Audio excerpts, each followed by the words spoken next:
Um, it's 6:30. I'm just going to run through some evacuation procedures. It's fairly obvious we're in the council chamber this evening. This is because the emergency centre coping with the flooding and other contingencies that we're handling in the borough at the moment. That's occupying the committee rooms that we would normally be in. For the council chamber, the fire and emergency procedures are slightly different.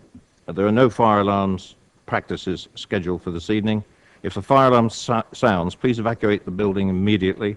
The fire exit here is signposted very boldly on the swing doors at the back. Go down the stairs and meet in the War Memorial Park. If you signed in this evening, please do not go away. We have to be accountable for everybody that's in this building. On the agenda this evening, just to explain, it's a single paper agenda on the changes to lots of consultations and updates to the draft local plan. This meeting is being webcast, and that is confirmed. Thank you. And I'll just describe to you who we have in the chamber this evening. I'm Councillor Paul Miller. I'm the chairman of the Planning and Infrastructure Overview Committee. My two sort of stalwarts that will join me at the top here very shortly will be my vice chairman, Councillor Stephen Peach, and the portfolio holder and cabinet member for planning, Councillor Mark Raffel. They're both on their way, both stuck in traffic, and it'll be fairly obvious when they pitch up on my right-hand side. To my left, I have officers supporting the planning policy representatives, committee services, and Mrs. Birmingham here is one of the directors and responsible for this part of our discussions this evening. The committee itself is located straight in front of me. The councillors on the left are, we call them visiting councillors. They're councillors from their own wards that come along and have requested to speak during the speaking session a bit later. Good evening. Come on in. For the public speaking, there is a seat and microphone reserved for public speakers. The visiting councillors will use the microphones where they're sitting, but for the public, there's a public speaker. It's probably around the wrong way for you, on the corner as you come down the middle aisle here. To receive apologies for absence. No apologies, but resignations and replacements.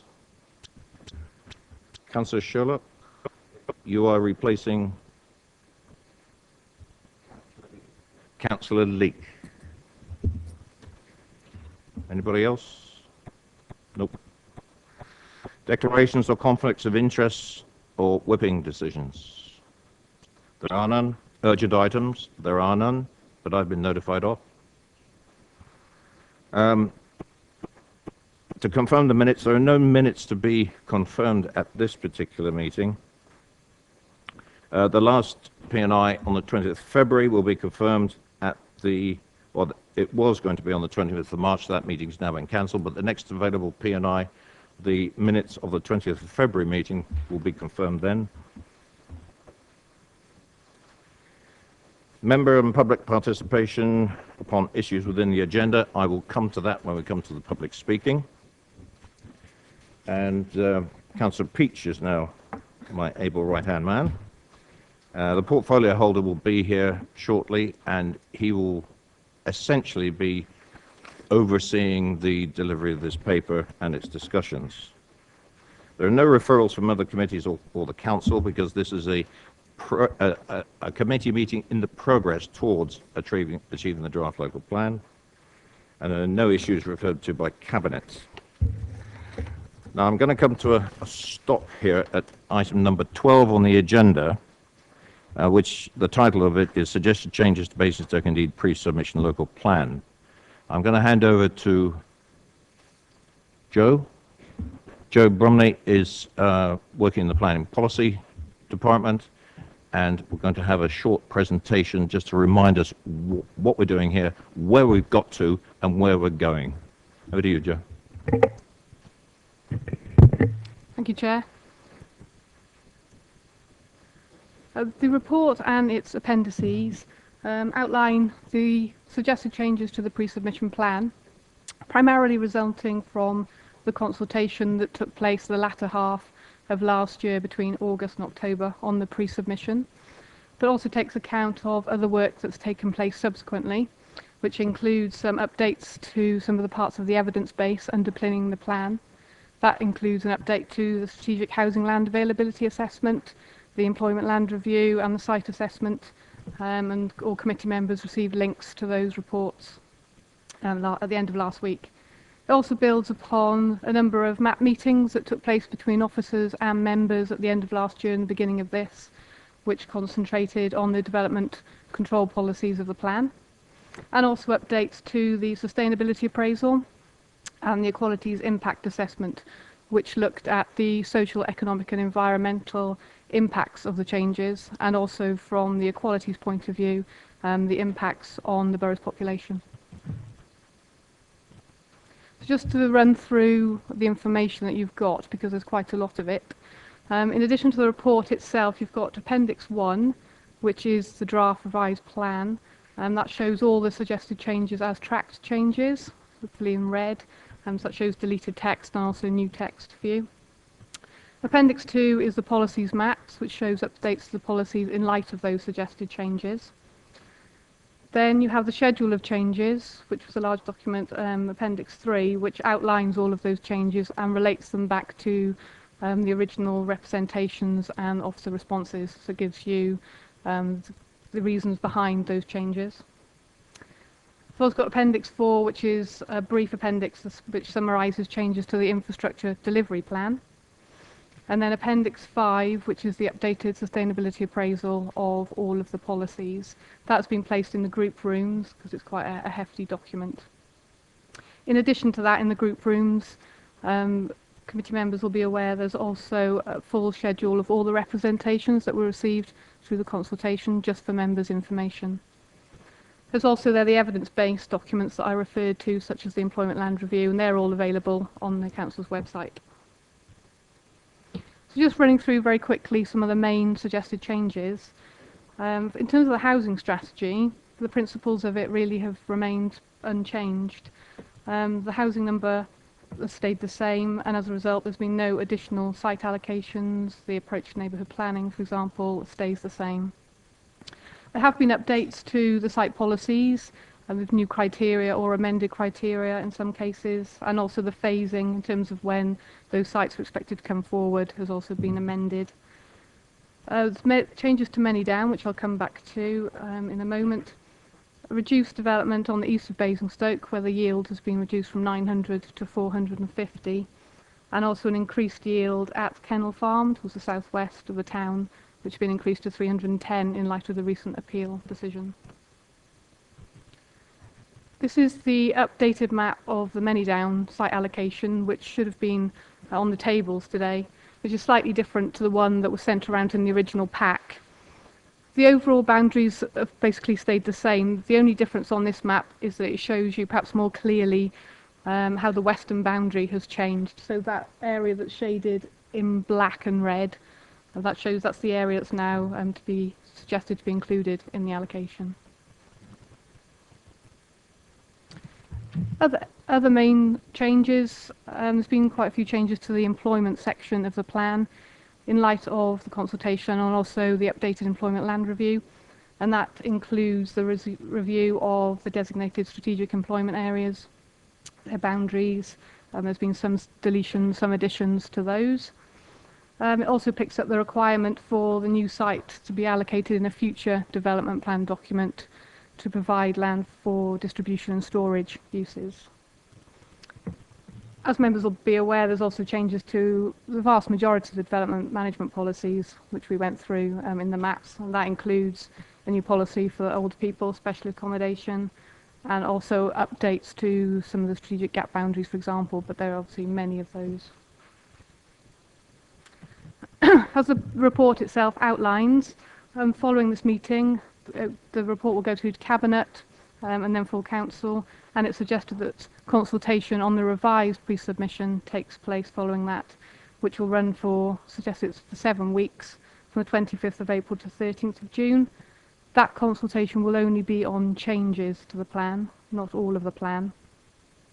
In terms of PERDA, the first half of that consultation will fall within the PERDA period for the election. We may touch on that later. As is outlined in section 6 of the report, I think, basically the same approach for consultation that we used last time. We're not suggesting an exhibition this time because they're not new sites. And it's also, we want to focus a bit more on making the consultation perhaps more accessible than it was before in terms of the forms and such like. And then the report also outlines a future timetable. So it's looking for submission of the plan later this year in October, and then examination early next year. And then you just have the recommendation at the end there, which is basically to discuss the changes to the plan, and also if you've got any comments on the consultation. Thank you. Thank you very much. Now, we're going to go into public speaking. For the benefit of the public and for visiting members, it will be 2 minutes you will have. You won't be asked any questions. We've got 18 speakers this evening, and I'm going to go through the list. I'm going to leave the visiting councillors to the end. I'm going to start off with Councillor David Thornton from Chinham. You got in early, David, so please come down to that seat there for public speaking. I would very much appreciate it, and this goes for everybody, all councillors, including the committee, that before you start to speak, if you can make a reference to the changes you're referring to in the documentation so that the officers can actually zero in on the comments you're making and could make a quick note of it, that will benefit the development of the plan as we go along. So if you do have a reference to a policy, to a sustainability issue, we'd be very grateful if you could do that, because we're focusing tonight on the changes. We've been through a lot of this through the policies themselves, on the sites, yields and everything else in many different meetings, both P&I and in the members' advisory panels. So that's the way I'd like to run this, so we can focus on it. One of the reasons for that is we have allocated 2 nights for this. We really want to get through this evening. None of us want to be back in this chamber tomorrow. I don't know about you, but I've got other lives to lead. So to help each other and the officers to expedite this and stick to our schedule that we're trying to achieve, if you could put it in those terms when you start to speak, I'd be very grateful. You have 2 minutes, Councillor. Thank you, Chair. I'm David Thornton from... Right, are we there? Is that working? Good. Right, so my name's David Thornton. I'm representing Chinham Parish Council. I'm looking at the policies 3.3, 3.7, 3.8 and 3.9, the sites to the north and east of Basingstoke, and also I may refer to maps 1A, 1B and 8B. 3.3, the changes made to the comments on the Razors Farm, they certainly haven't done anything to alleviate any of Chinham Parish Council's concerns with this. And the ones I'd specifically like to mention, it's things that have been taken out rather than things that have been put in. In paragraph I, they have the improvements to the A33 corridor, and they have taken out and Binfields roundabout on the A33. Now that seems rather bizarre to us because it's the A33 traffic, which is one of our main concerns about this proposal. And there's also, which is rather worrying for us, they have taken out a the sentence in paragraph P, which ensure foul water from the development does not drain to the sewage works unless an effluent quality program has been implemented. And that has been, if I can put it that way, watered down. So the east of Basingstoke site, 3.9. Half a minute, councillor.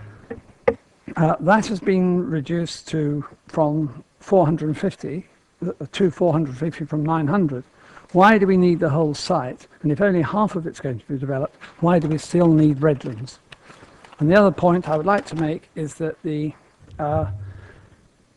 map 8B shows a piece of land taken out of the employment from adjacent to S3.3.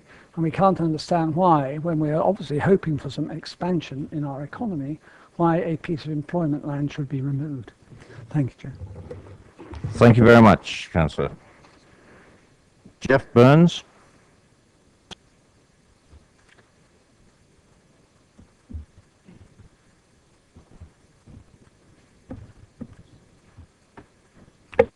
Have 2 minutes.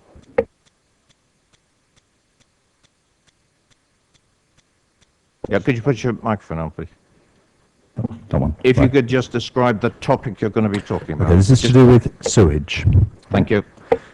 Pursuant to the outcome of the recent Kennel Farm appeal in particular, the point I was going to make was that Last Thames Water is beginning to realise the folly of what the council is proposing here.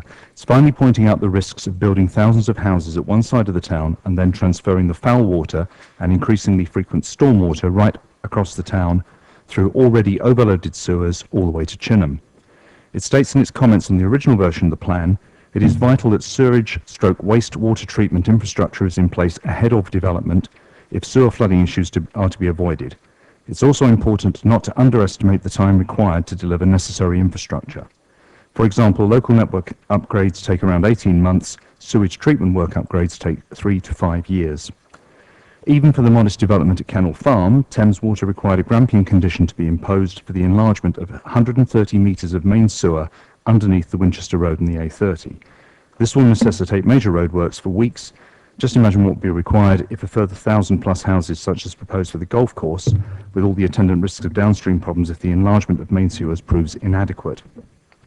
It is as well that Hounslow Fields is no longer in the plan, a decision we applaud, as this would further exacerbate the situation. Buckskin should be a wake-up call in that building houses to the southwest, whose effluent has to be piped right across town, could be a recipe for disaster. The effluent cannot go into the test.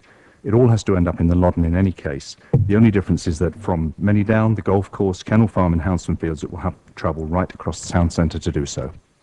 Thank you. Thank you very much for keeping within the time, Mr. Burns. Julian Jones, please.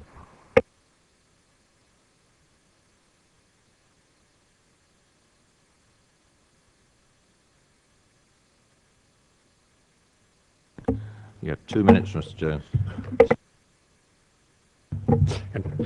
Okay, referring to the golf club and redesignation of some employment areas on the west of the town. It's transport. Let's start at the beginning. Objective B of the revised plan commits the council to reduce the need to travel. Objective K requires us to minimise our contribution to climate change.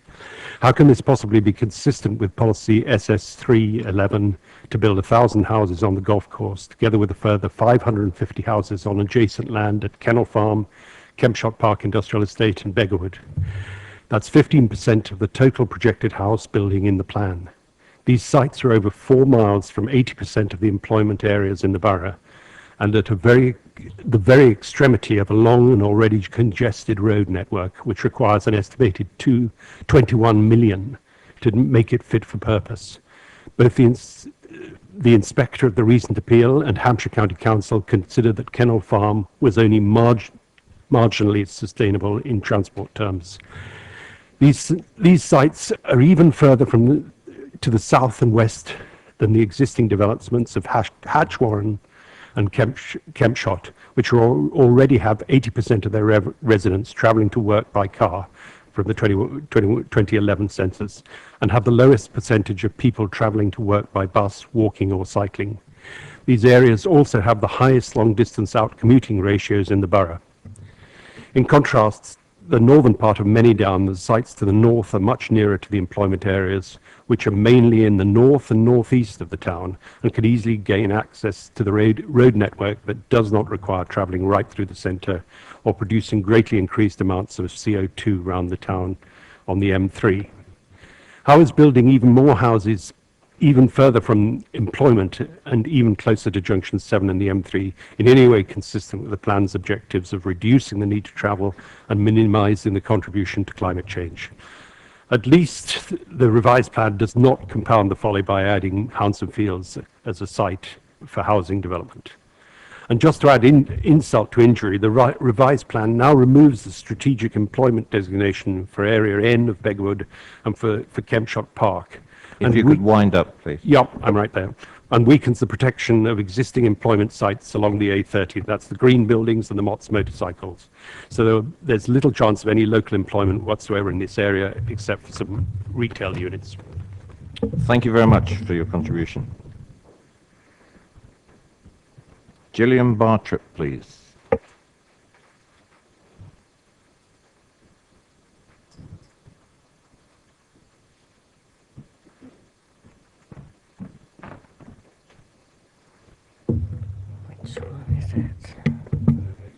Your microphone's on. It's on, is it? Okay, thanks. Lovely. I want to talk about planning housing development to meet local employment needs. I'm speaking as both a concerned resident and as someone, until I retired, worked for over 12 years in economic development. I welcome the enhancement and focus of Chapter 7, Economic Development, now in the local plan, as it is a key element of the National Planning Policy Framework. Housing provision should be planned together with economic development, particularly employment needs and jobs, and not done in isolation. The Council's updated employment land review identifies the major sites for commercial development and employment. Over 80% of these are in the town centre and to the east of Basingstoke. The proposed housing sites will continue to develop the strange wedge shape that Basingstoke already is, and are on the opposite side of town to the identified employment sites.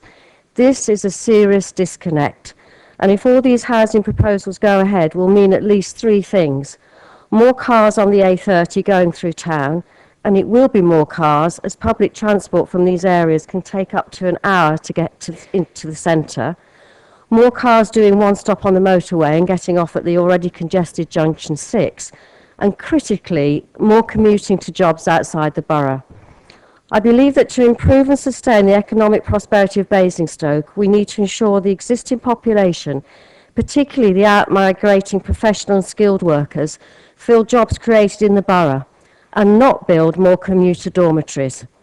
We want businesses to employ resident workers, and we can do this partly by providing affordable and accessible housing for the local workforce that is close to the council's allocated employment sites, which will have all the necessary infrastructure. Where appropriate, mixed-use sites should be created.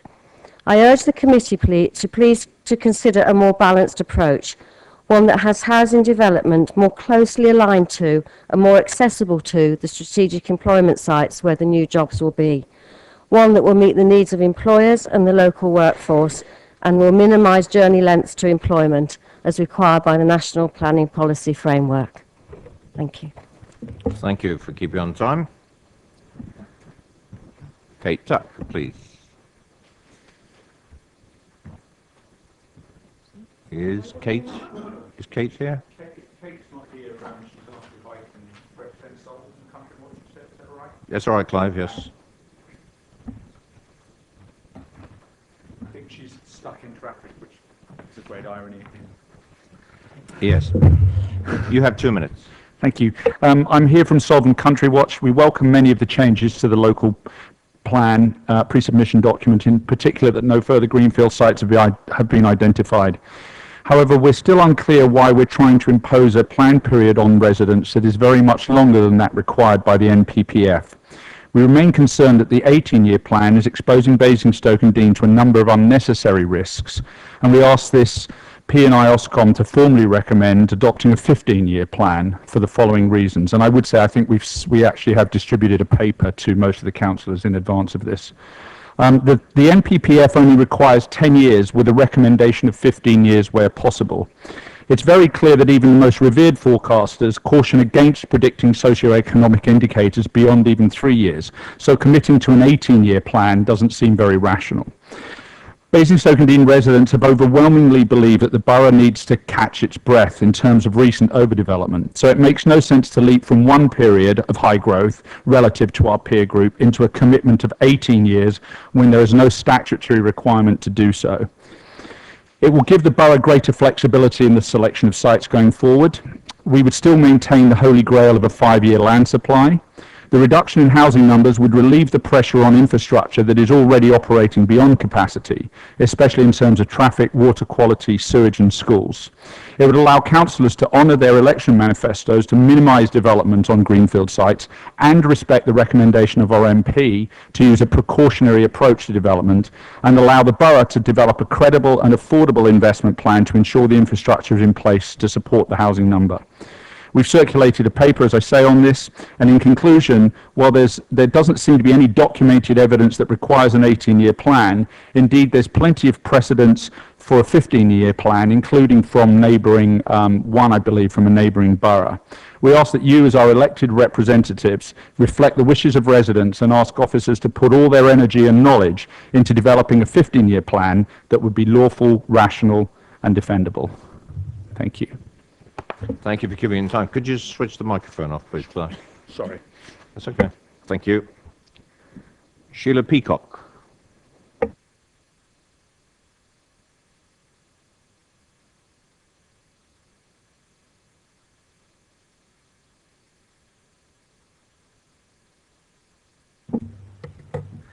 Oh, thank you very much. First of all, I welcome a number of the changes that have been made to the plan, particularly the increased emphasis on the need to plan to do with water and wastewater, and also that there is now a clause mentioning houses in multiple occupation, which I drew to the committee's attention last time. I'm looking at clause 6.83 and very welcoming that the council is trying to encourage the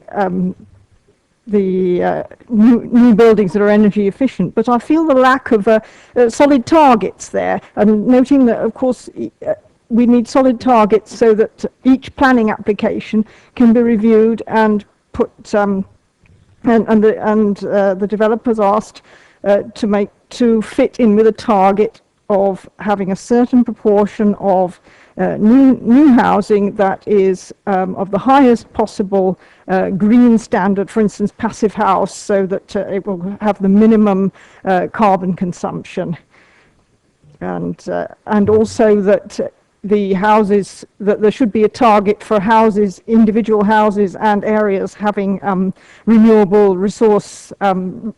energy generation, for instance solar PV, solar thermal, ground source heat, so that to have a solid target for that, so that you have something to firmly put in front of the planners and the developers. Thank you very much.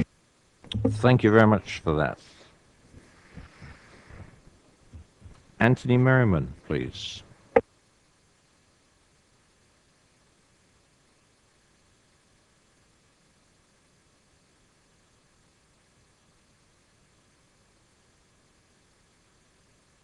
Big black button on the panel in front of you.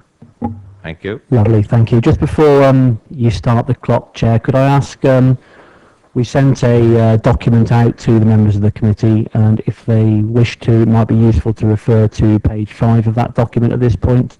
The document was entitled Issues for P&I Ofcom, so apologies if you haven't got that by email, but any of you that did receive that, if you want to have a look at page 5, that would be pertinent.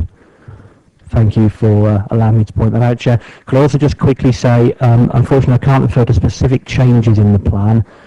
Primarily, there was an appendix on the council website listing all the changes, appendix 3, that wasn't actually working at the time at which we were reviewing the plan. When we clicked on that, it said document not available. I don't know if the officers were aware of that fact. That obviously restricts our ability to be able to comment on specific changes, but hopefully you'll pick up the thread of what I'm saying. Your time starts now. Thank you very much. Okay, I'd like to speak in support of some aspects of the local plan, in particular the omission of the Hanson Fields site from the plan. I do, however, oppose the inclusion of the golf course site in the plan. As a quick insight into the structural imbalance in our borough, it is worth noting that the single worst postcode district in the whole of Hampshire for broadband provision in the last survey was RG22. Whilst that can be fixed with technology, this statistic, driven as it is by infrastructure shape and distance from the historic centre, is very telling. And similar problems with education, roads, sewage, utilities are less easy to fix. Take education. The two secondary schools in the south and west of the area, Aldworth and Brighton Hill, are barely even inside their own catchment areas. Fort Hill is likely to suffer a similar fate once Maydown starts to be developed. I estimate the cumulative effect of the proposed new developments will increase pupil miles travelled to 4 million per year. That's 4 million miles of additional strain on our families' time and money, never mind the effect on the environment or, God forbid, the increased chance of accidents or even fatalities. The picture is a little better in primary education. The proposed additional dwellings at Kennel Farm and Beggar contain no provision for schools. Recent experience at Rooksdown may give us a clue as to what might happen there. A local community leader recently claimed that local children in Rooksdown attend 17 different primary schools. And how will the kids get there? Well, the figures on travels to schools are difficult to obtain. Travel to work figures may give us a good indication. Hatchroll and Begwood and Kempshire have almost negligible rates of travel by bus, foot or by bike, less than half the rest of the borough and less than a third of the rest of the UK. Despite the council's best efforts, this figure has not changed one iota in the last 10 years. This is due to the very simple fact that if you build estates miles from the town centre, shops, employment and schools, then you leave people with no alternative to using the car. If you will wind up. Oh, thank you, I will, yes. Those that can afford to will use the car. Those that can't, new development quite rightly has provision for affordable housing, are condemned to a life of isolation. Simply slapping more and more estates further and further away from town with no infrastructure, no facilities and no schools isn't planning, and it certainly isn't sustainable. I urge you to take this into account when considering the plan. Thank you, Chair, and thank you for indulging me with an extra 15 seconds. That's Appreciate it. Thank you very much, Mr. Brown. Who's counting? Chris Rose. Right.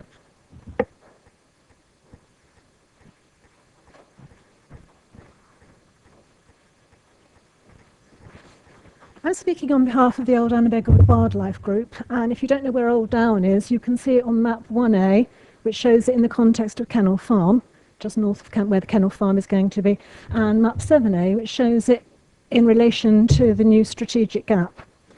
All right.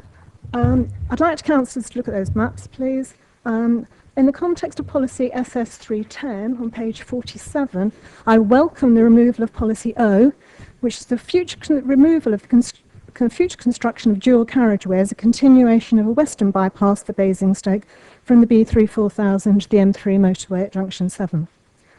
But policy EM4 contains a new clause 2, which I think should be deleted.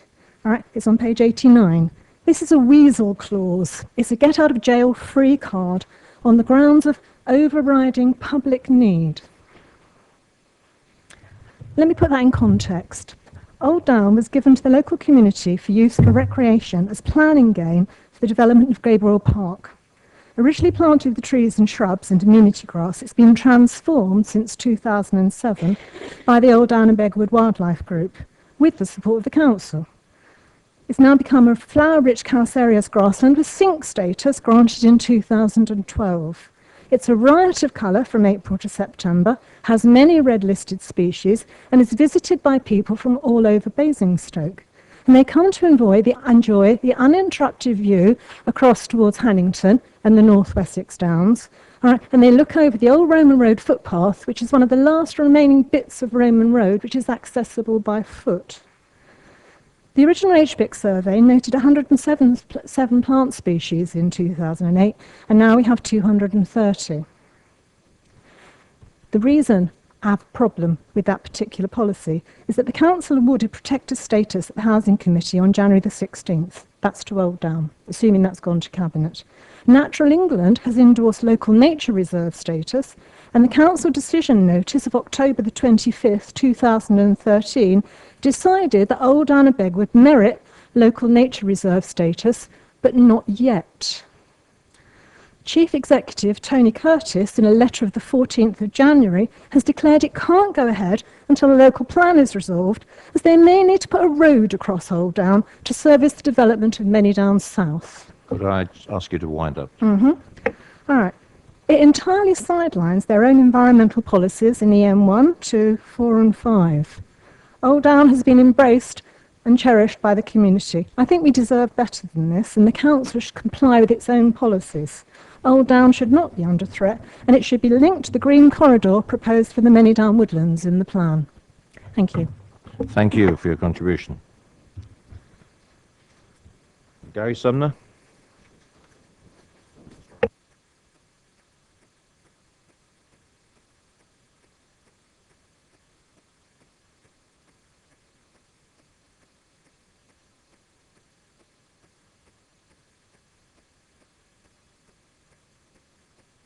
You have 2 minutes. Thank you. I'd like to thank you, obviously, for letting me speak this evening. I talk on behalf of the Worting Area Residents Association, of which I'm currently the chair and a Worting resident. Worting Village, this is point 3.10, conserving Worting.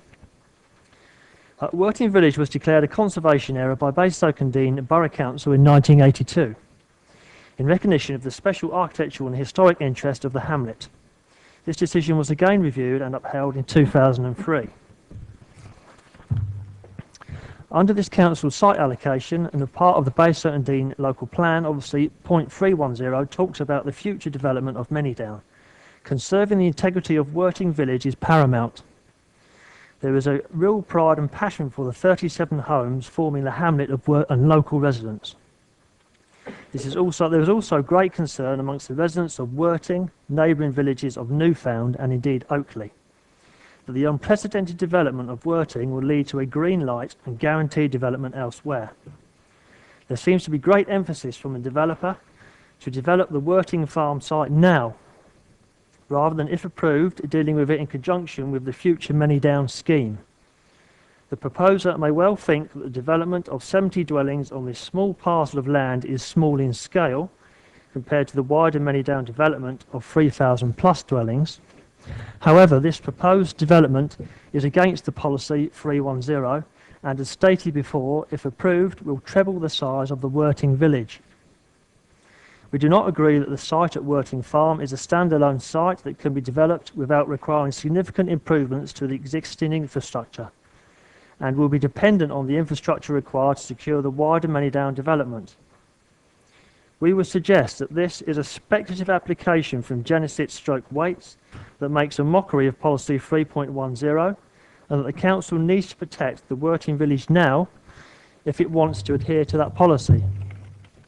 In close, as I've stated, we believe that if unfortunately this council deems it necessary to develop the Worting Farm site, it should be done on a smaller scale and should be properly thought through and taken place as part of and conjunction with the future Many Down development. Thank you. Thank you very much.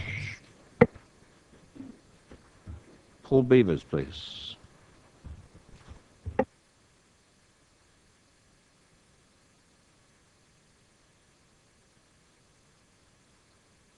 Good evening, Paul, and welcome. 2 minutes.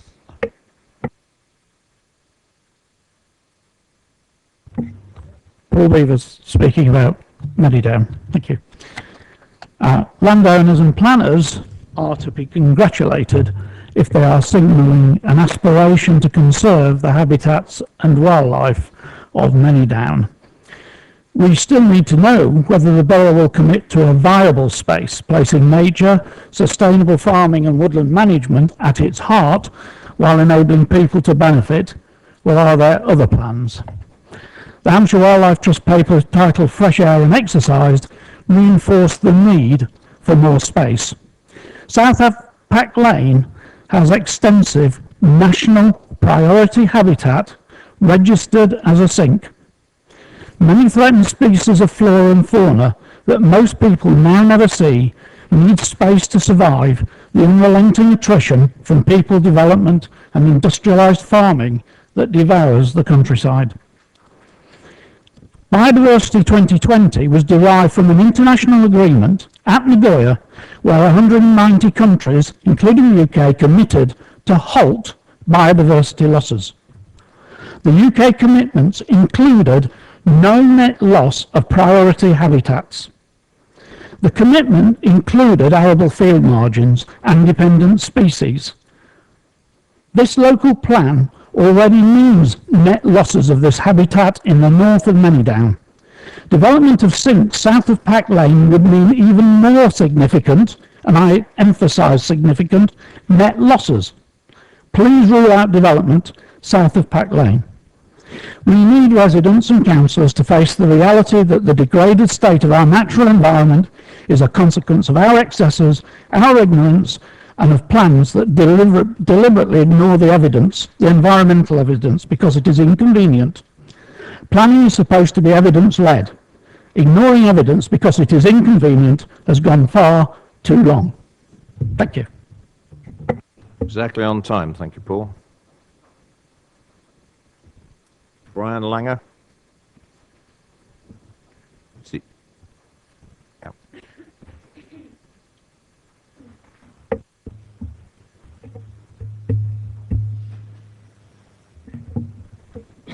You have 2 minutes. Thank you. I'm representing Overton Parish Council at this meeting. The Parish Council is relieved that the draft local plan review did not result in any additional housing allocation for Overton over and above the 120 earmarked for Overton Hill and the 150 originally earmarked for Twoggate Lane, the siting of which is now subject to reappraisal through a neighbourhood planning process. However, the Parish Council remains opposed to the community being told to accommodate 270 new dwellings, having had 174 plus approved by the borough within the past 10 years. We acknowledge the plan's proposal to delay the start of Overton Hill by a year, but feel that such a huge increase in housing stock in such a short period is unnecessary and will do much to undermine the fabric and cohesion of Overton as a community. The proposed numbers will, if completed, make regular use of the village centre all but impossible through lack of parking, etc., and so encourage out-of-village motoring. Is that a sustainable community? There is nothing in the plan to encourage industrial development, thereby ensuring Overton's demographic change from an industrial village to a dormitory community. There remain major infrastructure shortcomings, education facilities, sewerage capacity, medical facilities, overloaded transport links, which are currently under stress and which this additional housing will exacerbate. Overton as a community will not thank the borough should developers come forward with applications for the 6 other sites in the parish which met the SHLA approval but were not put forward by officers. The chances are that developers could be successful because the borough has failed to have a 5-year housing development land bank, and due to its ill-fated efforts at completing the first local plan due to the exclusion of the Manydown site. The Parish Council accepts that some development would need to occur through to 2029, but feel that allocating huge fields is inappropriate, especially in a chalk arable landscape where fields tend to be big and tree cover minimal. It takes years for any screening to meet its original purpose, and we would rather that smaller segments of land were allocated, easing assimilation into the existing community. Thank you. Thank you very much. Brian Plummer.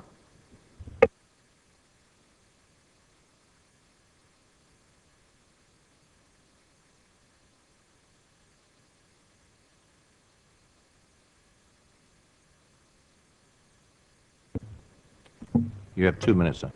Chairman, thank you very much for giving me the opportunity to speak this evening. I'm going to refer to the omission of Handsome Fields, BAS 133. I'm the Chief Executive of the Skinners Company, which is a London livery company. We're a not-for-profit voluntary organisation involved mainly in schools and a wide range of charities. Handsome Fields was left to the company in a legacy from one of our members in the 1960s. I've walked the ground. It's an excellent site. You'll be well aware of it. Well screened from the surrounding countryside and fitting naturally with the 3 adjacent sites of Kennel Farm, the golf course and of course Many Down Estate. We were therefore surprised that the land has not been included in the plan so far.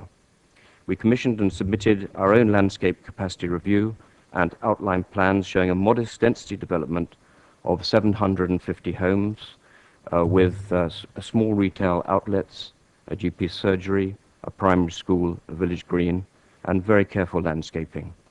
We'd be happy to sponsor the school if the council so required. In particular, we believe that we form a natural grouping with the other three sites and would be able to share the considerable infrastructure costs more effectively. So this evening, for these reasons, I'm asking that you reconsider the decision to exclude Houghton Fields. Thank you. Thank you very much. Tony Durrant, please.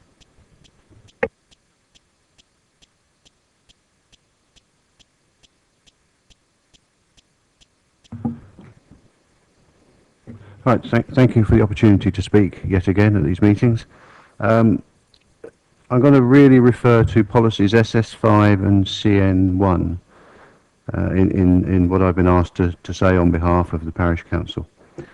The last time I spoke at a P&I meeting, we had one developer progressing an application for the Minchins Lane site, and we are working very closely with that developer.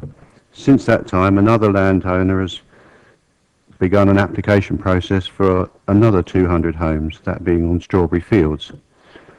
Given no LDP, no 5-year land supply and no NDP, the evidence suggests that these sites could well be given permission on appeal if not through the normal planning process. Add to this two smaller sites that will be presented early in the plan period. Bramley Village is facing applications totalling some 430 dwellings, not 200 as per the SS5 allocation. In addition, there is Razors Farm and Cufford Farm in the south of the parish, which are a further 810 dwellings. That's a potential for 1,240 dwellings in the parish. We only have 1,600 homes at the moment. On page 30 of 154, 4.3 and 4.31, we believe are rendered as absurd statements by this situation. How on earth is policy SS5 going to apply to Bramley when we have landowners and developers moving quickly to take advantage of this window of opportunity? It's said that Bramley Parish needs to accommodate 72 households in affordable and social housing. The 40% of the 810 homes in Razors Farm and Cufford Farm generate 324, and these would more than meet our parish needs. And they are sited closer to employment opportunities in Chinham and Basingstoke. Of the possible 430 around the village area, that's another 172 affordable and social housing. There is no significant employment in North Bramley. We have empty commercial units, and the few that are occupied do not employ many locals. The 47% affordable and social housing built on the German Road site, completed in 2010, was primarily occupied by non-Bramley families. This location has caused significant issues for those relocated from sites nearer to Basingstoke's employment opportunity. It's been reported. Wind up, please. Okay. Bramley Village cannot sustain for these residents more affordable and social housing at the level of 40%. We would ask for some flexibility in that number, given some exceptional circumstances which we're prepared to articulate to anybody that wishes to listen. Okay, thank you very much.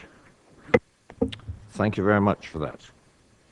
Now that's come to the end of the public speakers that we had on our list tonight.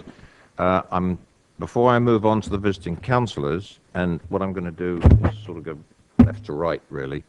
I'm going to ask the portfolio holder, Councillor Mark Raffel. He's got a few words for us. Thank you, Mr. Chairman. Can I begin by saying a few things to the members of the public present? Can I thank you for all your contributions tonight and for your contributions over the last few years in this process. We have been criticised by some, not by you, but by some for over-consulting. I think that's wrong. The plan we've got now, I believe, even in draft form, is better than it has been at any stage so far in this process. And that is in no small part due to the contributions of you and others like you from your particular aspects and angles. And for many of you who've travelled along this process with us over the years, no doubt you will recognise that some of your worst fears have been either removed or reduced for some of you, and some of you will realise that some of the failings or inadequate drafting has been amended in the process. So we have listened to what you have said. We've listened to the representatives of the ward members for the areas you represent. But as you will all appreciate, there is pain in this process, pain for all of us across the borough, depending on where we live and how it affects us. Some more painful than others, quite clearly. And so it's a very difficult process. We have to reach a balanced judgment. We came to a judgment last year, which we then consulted on, and to some degree we're in a very similar position again, having listened to the representations and tried to improve the plan accordingly. Can I now perhaps say something, Mr. Chairman, to the members of this committee? I am lucky as portfolio holder to have you as a committee. You might think I'm being funny when I say that, but I'm not trying to be. When we got to this process last time and got to full council, I was able to thank all of you for the contributions that you had made, even if they may or may not have become the final article. I was able to thank you because of the constructive way you address things. And I feel confident that because I know that looking around this room, that all of you will have read these papers. You may not know every I and dot every T of every particular article, but you will know them. And to some extent, some of you will have crafted some of the parts of it. I know that you will be very familiar with what we have to discuss. And I think it's wise for a portfolio holder not to say to a committee, perhaps don't discuss something, because that will probably increase the chance that you do. But what I would say to you is, if you feel as though you're travelling along a well-worn path where you know where the destination is going to take you, and you feel as though that destination is going to be the outcome of this committee, perhaps speed up along that destination on the basis of there's no point in reminding us what we know already. But there are new items within this, and it's perfectly proper that they are aired in this environment, and some of you will feel the need to do so. But the essence of that discussion will be to see how we can improve what's in there, not simply just to air it for its own sake, unless, of course, you feel there's something new you can bring to bear. Because we've all got it. It's going out to consultation again, and simply telling everyone that you've read it, I've already told you, I know you have. Can I say this to the officers? Can I thank the officers and echo what's been said by some of the members of the public tonight, and I know has been said to me by some of the members, for the plan that we have drafted before us. It is better than we've had so far. Thank you for taking on board what we've said. Can I remind members of this as well? We are in a debating chamber. It is sad that we're not round the table we're normally round, because that makes for better discussion at committee. The temptation to grandstand is immense because we do it once every 2 months in this room.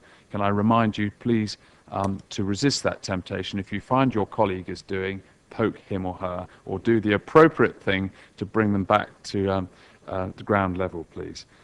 Because it would be inappropriate for one of us to do it, and once you get going. This is all about us coming together. It's all about us getting a plan together to get to full council and get to an inspector. And so can I remind you all about that as we discuss matters. When we come on to the Manydown site policy, there is something I want to say to you and put before you, but I'll wait my turn like everyone else. Thank you, Mark. Now, I'm going to turn back to our intended little programme tonight. I'm just going to start with you, Councillor Golding, if you would like to have your 2 minutes, please. And subject matter first. Thank you. Subject matter, the new Map 1A, Manydown, and Policy 3310T on page 58 of 185. On Manydown, this draft proposes to extend westward the area allocated for development through to 2029, so that it extends all the way down to the Wootton St Lawrence Road. That takes the development over the ridge that crosses the B3400, which would cause significant harm to the landscape in the way identified by the planning inspector at the last local plan inquiry. It would also take development within 300 metres of the Oakley built-up area, which extends east along the B3400 outside that black settlement policy boundary line. It extends about halfway to the red area. There is no evidence to justify this westward extension other than that the landowners would like it to happen, and that is not a valid planning reason.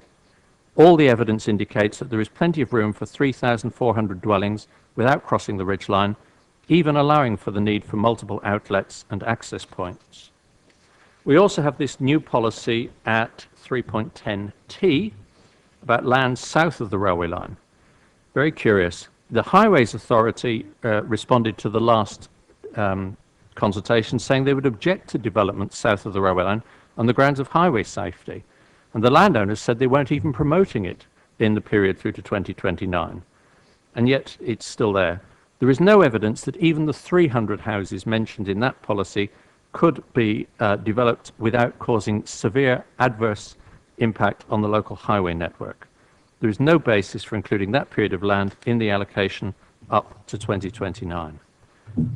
Beyond Manydown, I was going to say things about the golf course and the size of the A30, but so much has been said so well by the residents, I'll merely say that I agree with everything they've said. And in case it wasn't specifically said, point out that the change to SS311F, withdrawing the specific references to the roundabouts that our own transport assessment said needed improvement, weakens the plan. Policy makes it even less acceptable than it was before. So, where there is no evidence for something in a plan, the plan is not sound. I commend to committee that these matters should be corrected before we submit the plan to the planning inspector. Otherwise, it is likely to be found unsound. Thank you. Thank you, Councillor Golden. Councillor Mr. Baker. Thank you, Chairman. I would heartily endorse all of the comments that Mr. Brian Langer made earlier about the situation in Overton on many aspects. I would particularly ask you to turn to page 40 and 41 of the revised plan, policy SS 3.5 Overton Hill. And I would say that I would, yes, welcome the inclusion of the new little K about adequate sewerage infrastructure, but would draw your attention to the fact that that does not go as far as Southern Water themselves have suggested, and would ask that you consider amending that to the words that Southern Water actually say, which is provide a connection to the sewerage system to the nearest point of adequate capacity. Because, as you know, we've had problems in the past over inadequate sewerage that we tried to get, tried to limit by conditions on development briefs, and found that they didn't actually work. So I would endorse the view that we use the words that Southern Water have suggested. I've made some comments, as you'll know, if those who've ploughed through the full list of comments, on energy and climate change issues. And I think the current floods that we're all suffering underline the fact that we really do need to move much faster on those issues. And I would ask you, please, that I don't believe that EM8 is sufficiently active and sufficiently encouraging. This is on page 102. It's been amended since the earlier version by adding an additional constraint, as it were, in asking for the North Wessex Down AONB position statement to be taken into account. I have no problem with taking into account the AONB position statement, but I really think we need policy which is going to be more active than the one we have. Could I ask you to wind up, please, Councillor? Then say that on page 106, we have a new policy minimising energy consumption. Again, who's going to judge what is minimum? I don't think that is strong enough. And on page 108 on good design, we have proposals for new development which specifically exclude householder extensions, Could I ask which you I to don't finish, believe they please? should. Thank you. Thank you very much. Councillor Tilbury. Oh, thank you, Chair. Yes. Yeah, on the Overton one, on 4.24, it still refers to Overton Town Centre, which I'm not sure where that is, because Overton's a village, and we keep raising this, and it keeps popping back in. It's like, I don't know, if you keep calling it a town, it'll become a town, but perhaps that's just me.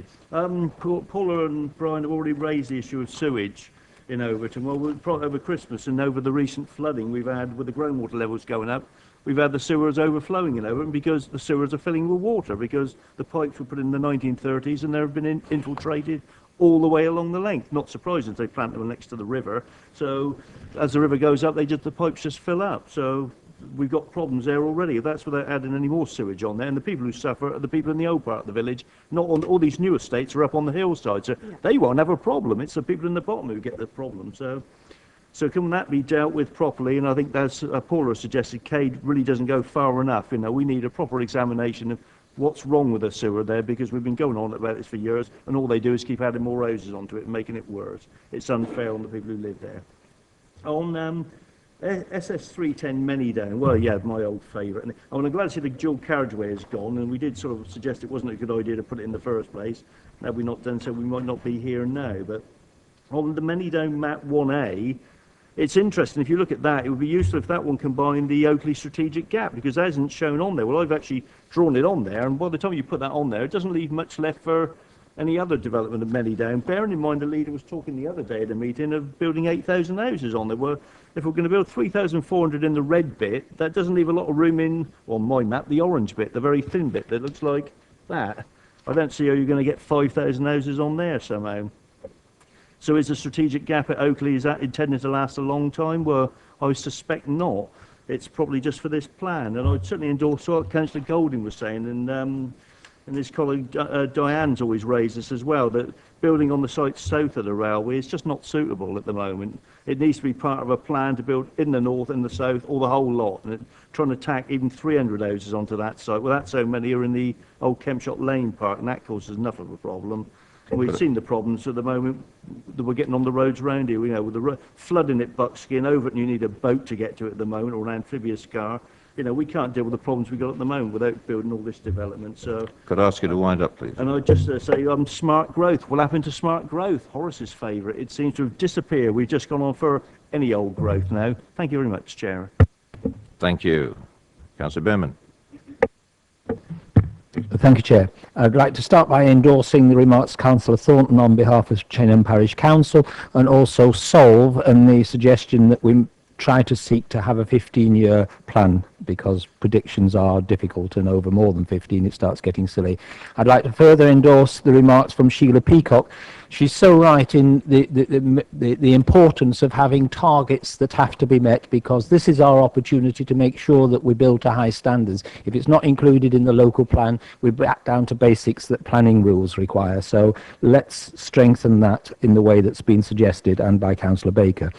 I think the main problem with where we're at now is, though we're saying we're going to build on the periphery of the urban area, we've got lots of sites that are isolated.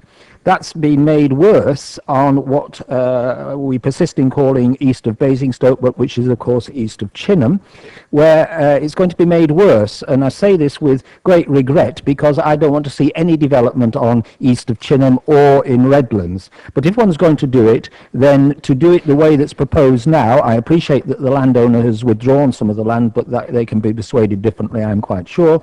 It needs to be done as a whole, because otherwise the northern part of east of Chinham and Redlands are totally isolated and aren't viable, and it'll certainly increase traffic, car use, and car use on the A33 is already extreme and nonsensical.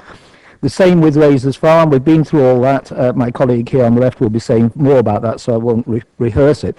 But if you add to that the Aram site, which is part of the current Hampshire Business Park, you've got an area that is isolated, not because it's miles away from anywhere, but because you've got a railway line dividing it all.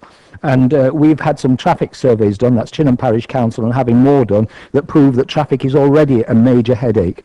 And lastly, I'd just like to come back to this question of the Many Down strategic gap, which is larger than Oakley and is a total nonsense. I can assure everybody in this room that the A33 is wide enough to give a strategic gap to anybody who wants one, as is the railway line. You don't need miles of fields to achieve a strategic gap. It can be achieved in a very small distance, and taking so much land out of the buildable area of Many Down is a total nonsense and reduces the options to protect areas that are even less suitable for development. Thank you, Chairman.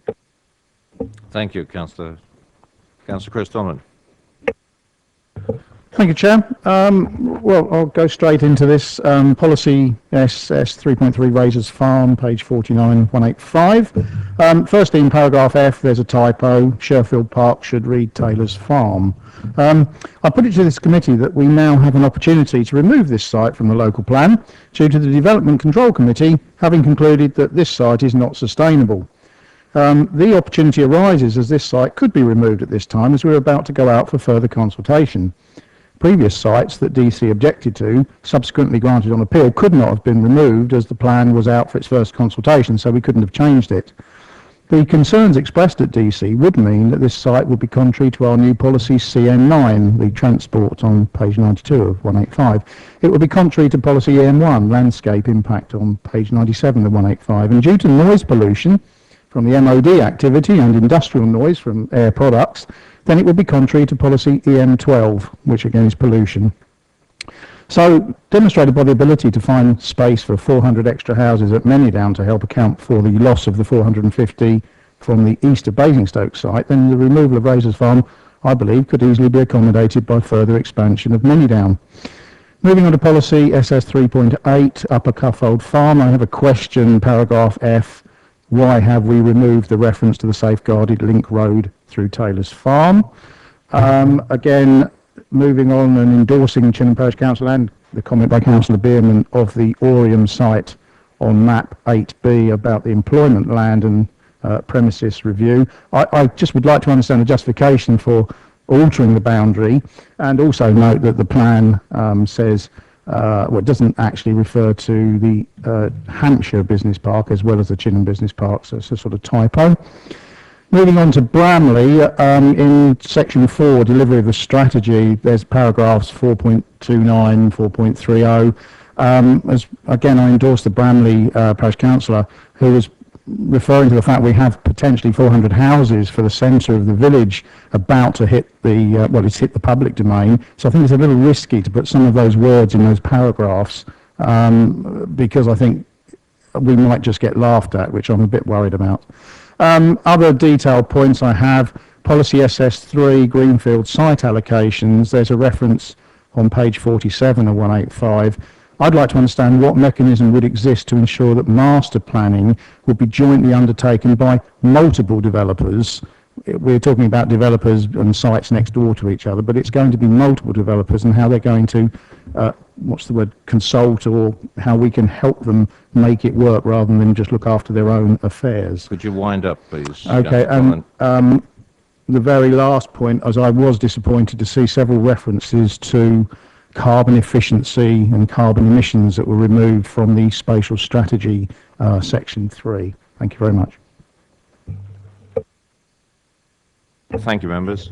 There have been several references to Many Down, Old Down, and roads of various names, link roads and what have you.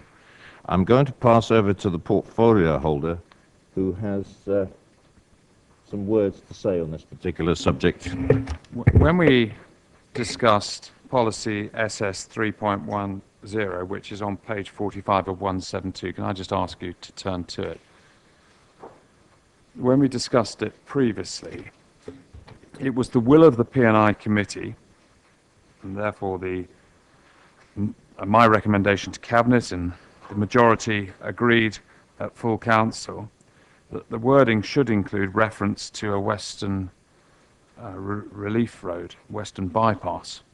And as you'll see from looking at this draft as it's come out of the consultation process, and the officers have redrafted it, when one looks at M and O, O has disappeared.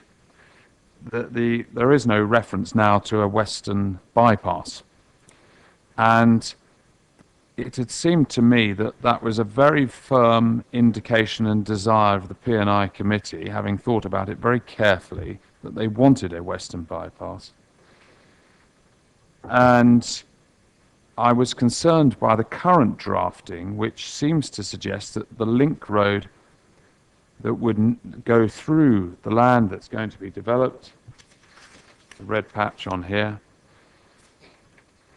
was going to be the only road that's mentioned in the policy. And therefore, as drafted, it looks as though that in itself is being left there as though at some future point it might be turned into a dual carriageway if the abundance of traffic upon it necessitated it. Well, firstly, that wasn't the will of P&I. It wasn't my wish when we last looked at this, and it seemed to be the basis for the original objection by the landowner as to their understanding was that they certainly didn't want a dual carriageway straight through the middle of the land that was going to be developed because it would compromise the number of houses that could be built. And so I'm concerned that the existing drafting doesn't mention a western bypass, does mention a link road, and there's a sort of inference that the link road as drafted might or might not become the potential relief road straight through the middle of this wonderful housing that's going to be designed accordingly, and that just can't be right. So what I want to do is float with the committee some alternative wording, and I've typed it out for you to look at, so that you can consider whether you want to separate the two. So I'm going to hand that round now for debate by you, and if you feel, any of you feel it's something you want to run with, endorse, not endorse, change, reject, whatever, it's a matter for you. But I don't want it to be said that it hasn't been discussed and it's been dreamt up on a Sunday afternoon in the summer sometime in the back end of someone's garden, which was an accusation that was levelled last time round, accurate as well. Could we, because I think with the benefit of your wisdom, which the last time round it did have because we discussed it, but didn't have, as it were, bring it back to you. There was ambiguity in the previous draft, which the officers have tried to remove, but having tried to remove it, I think there's an element of baby going out with the bathwater, in my view. And I'll read it to you so that others listening can hear. I've obviously taken on board some of the comments about western bypasses, but it's been our view at this committee that we wanted it. Has everyone who wants one got one yet?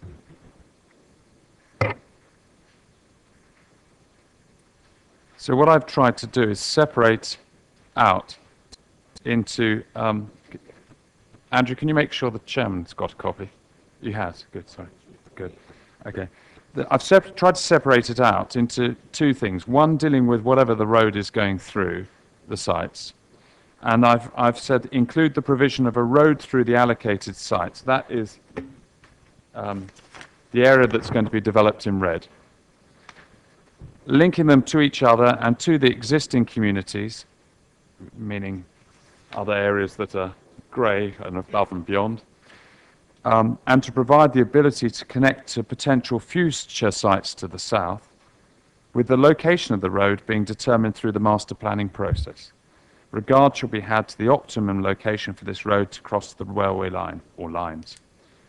In other words, we think it's very important for there to be connectivity, but we're not going to prescribe it in detail because that should come out of the master planning as best suited with the arrangement of where the new communities are going to be built. But it is a road that is designed primarily for those communities, but how that fits into the wider picture is something that comes out of the master planning. But it is not a western bypass, relief road, something that's going to be expanded into a dual carriageway.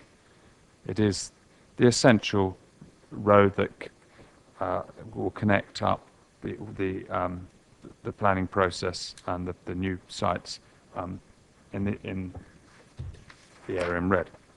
And then the second part is this: in undertaking the long-term master planning process, and what I mean by that is, of course, that includes the whole thing, everything that is ongoing. Some of it will be in more detail, clearly, because the time has started already for when houses will be built if this plan comes to fruition, for the area in red. But the master planning process covers the whole of the landowning part of Manydown. In undertaking the long-term master planning process, regard shall be had to the potential requirement for a Basingstoke Western bypass that would link the A339 to junction 7 of the M3 motorway. Such a western bypass would be to the outside of the Manydown sites currently allocated. And just to make that clear, as we know, the sites allocated, if I remember rightly, aren't specifically bordering this area in red. They're specific sites within that, and that's why when Councillor Bierman said something about the strategic gap taking away sites that have been allocated, it hasn't. I know what he meant to say. He was concerned about that potentially could in the future, but it doesn't at the current moment at all to the east of Oakley. But the sites allocated are within the area of red, but obviously the whole area is potentially open if you agree that boundary for development. So, in undertaking the long-term master planning process, regard should be had to the potential requirement for a Basingstoke Western bypass that would link the A339 to junction 7 of the M3 motorway. Such a western bypass would be to the outside of the Manydown sites currently allocated, but the long-term master planning process should have regard to the optimum point for such a western bypass to cross the railway line or lines without prejudicing the development of the allocated sites for housing or the construction of any road through the sites currently allocated.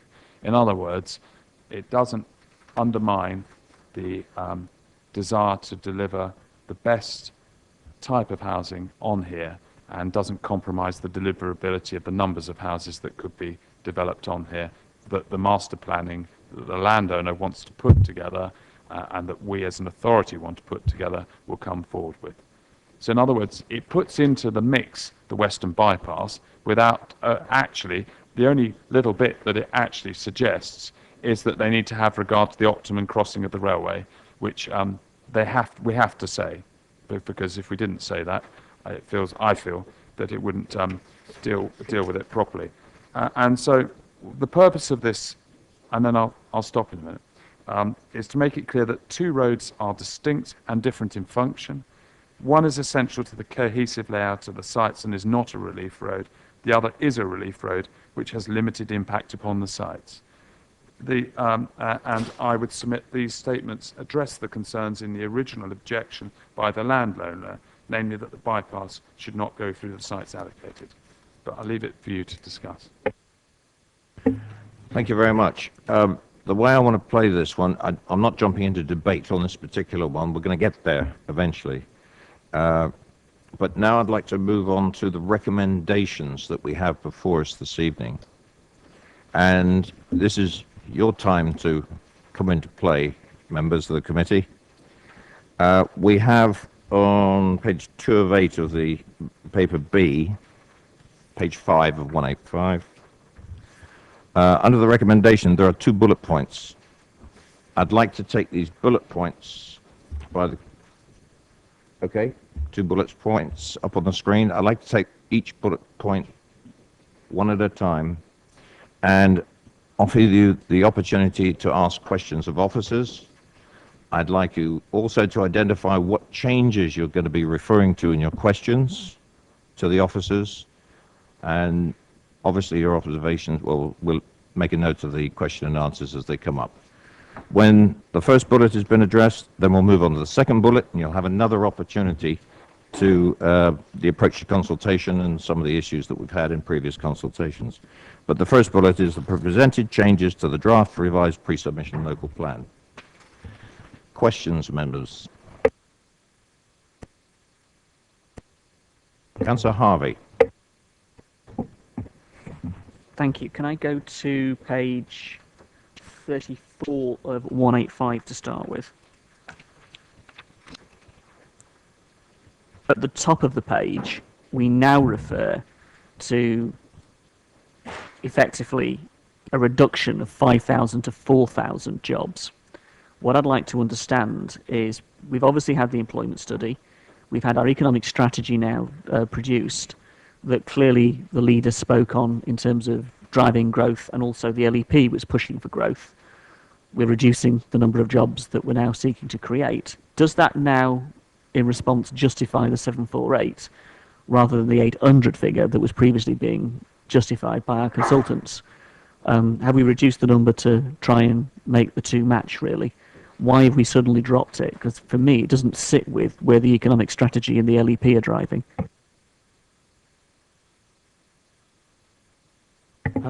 That's simply just to reflect the where we are with the Basingview project, and essentially, so it's 4,000 jobs was what's been, I think it's in the economic plan and what's emerging for Basingview.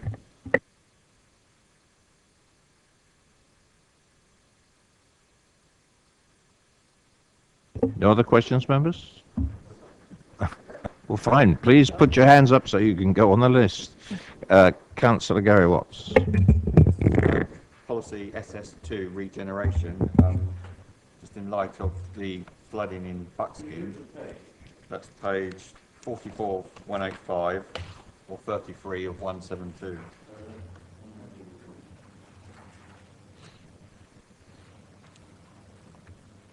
It goes into detail into the three areas it's going to regenerate, and Buckskin is one of the areas. But that's to do with the Southam extension in light of the flooding which has happened around the Chiltern Way area. Would it be sensible to revisit that policy and look at regeneration where the flooding is actually happening at the moment, which seemed very sensible in my mind to leave that policy open in the Buckskin area with all the difficulties that is going on there, and there's no short-term fix on the horizon for that particular area. And just in terms of how the policy is drafted at the moment, there would be nothing that would prohibit that happening. I think Area A on the map on page 46 actually covers that specific area that you're talking about. So I don't see anything in here that would stop that happening in the future. Another one? Kennel Farm, which was the application that's won on appeal. Obviously, we've got no 5-year housing land supply, and we've. Excuse me, Gary. Can you give us a reference on page, please? Page 38 of 172, 49 of 185. Thank you very much. We've got no local plan, so we've got no seal policy in place, and it was somebody from the audience spoke of the £21 million deficit for the road infrastructure coming down to the Kempshire roundabout. How much 106 money did we actually get from this application, and how are we going to mitigate all this shortfall in infrastructure money where developers are winning these on appeal? It seems fundamental to me. We're losing all this on appeal, and we've already got a deficit of 250 million identified in this local plan for infrastructure.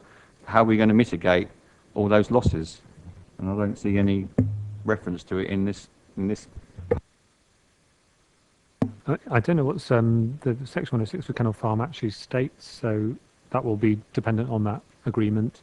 I mean, as we move forward, once you get SIL into place, you can collect SIL on every development across the piece, and you can use that money more effectively in different areas. So it would be through that process that you would start to try and deal with some of the mitigation of the wider scale issues. For Kennel Farm, obviously, if it's got a planning application with its own Section 106, that will be specific to that particular site. It's just that we've lost money now. We've lost on 3 appeals that have gone through in the last few months, and we've lost, I would say, millions of pounds. This borough's lost £1 million to improve the infrastructure, and I don't see any plan for this council actually doing to offset that anywhere. All we've done is gone to a community fund scheme. We're using some of our new homes bonus money. It seems absurd. Talking specifically about this. Again, somebody in the audience talked about with the sewage problem from the kennel farm, and that we'd have to dig up the A30. I just wonder if that is correct. I don't know the specifics of that, other than obviously any of those sorts of issues will be picked up through the development control process as you went through planning application, and then you'd have the developer and the water company would deal with those things through negotiations between the two of them. Just clarification, Chairman, Mayor? Yes, Councillor Mitchell. Just a bit confused. Where we have an appeal and we lose the appeal, the houses get built. We lose money on such an appeal if costs are awarded. Well, we lose money anyway because we have to pay the cost of the appeal. We may lose the costs of the appeal as well. It's quite a lot of money.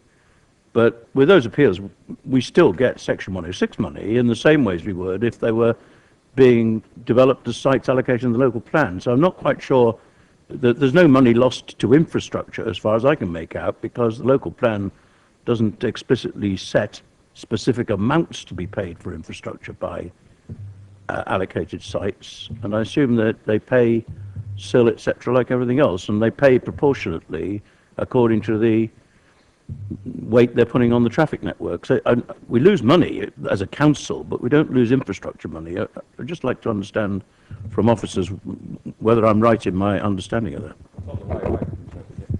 Well, that's why I'm asking the question.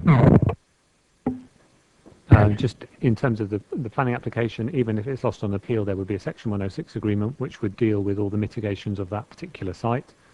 In terms of a local plan moving forward, when you've got site allocations, once you have SIL in place, you can collect SIL across the piece, and then you can use that money to allocate to specific projects in a different way than Section 106, which is very related to the scheme. But both ways, you're seeking money and you're getting money through the development to mitigate the impacts. Councillor Gardner. Thank you, Mr. Chairman. It's not on the policies. It's actually on the reference to consultation on 11 of 185, paragraph 6.6. Is this to do with the second bullet in the recommendations? It is the approach to do consultation on the with changes. the paper before us tonight, which refers to the restrictions on the consultation on this document. I believe that's the second point of the bullet point, where we will specifically be talking We'll about come back. consultation. Thank you. Councillor Shaw. Yes, thank you, Chair. Couple of questions, really. One is on page 10 of 185, which is actually within the officer report, and it's the section that refers to the requirement under the National Policy Planning Framework, to cooperate with other local authorities, particularly on any unmet need. And it would be helpful if the officers could perhaps give us an update on the current status of our consultations with neighbouring local authorities, so that we can be confident that our plan is robust in terms of the consultation and engagement with those authorities. And something I'd also appreciate is any officer thoughts, as they're aware. We've had representations this evening on the issue of the length of the plan period. And I think it would perhaps be helpful to have officer comments on the, advantages or disadvantages of varying the plan period, and specifically of varying it downward in terms of its duration.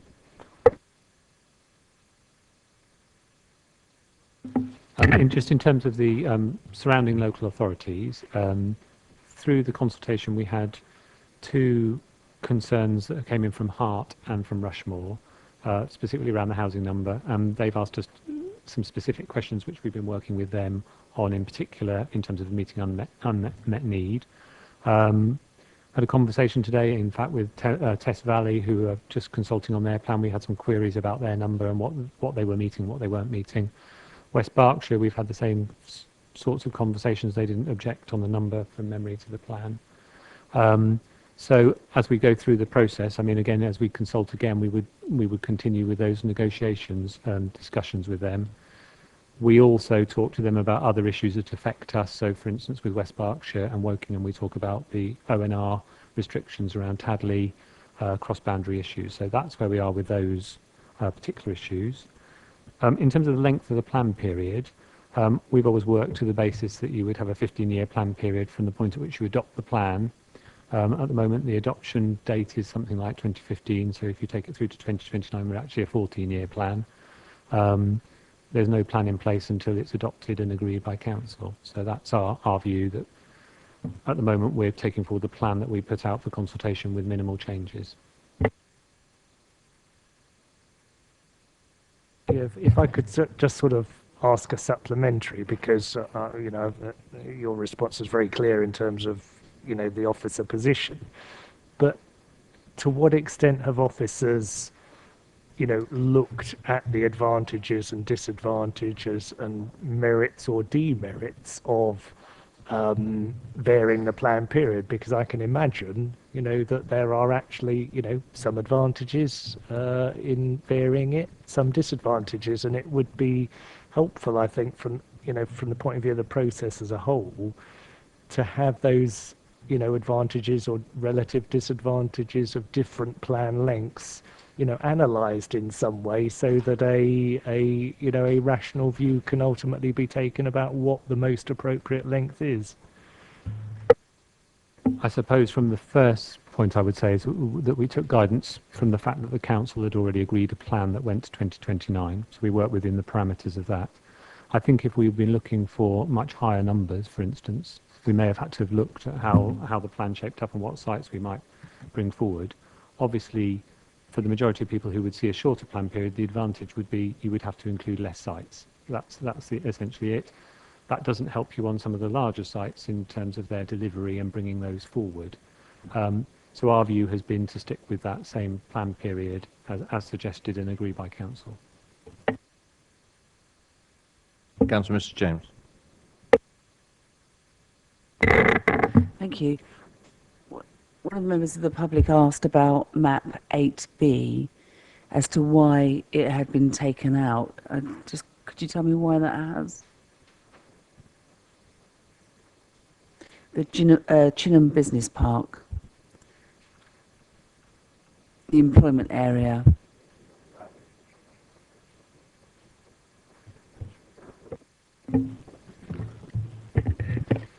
It's really on the back of the employment land review in two respects. Firstly, in terms of the overall quantum of office supply in the borough, and moving forward, the fact that there is a large supply of offices that will meet needs going forward. And also more detail on the site in terms of comments from agents, as we've had agents forums, and also from the landowners as well. As you'll know from the employment land review, we looked at each of the strategic employment areas and gave them scores, etc., looking at how attractive they were to the market, numerous things like that, and also the landowners' wishes.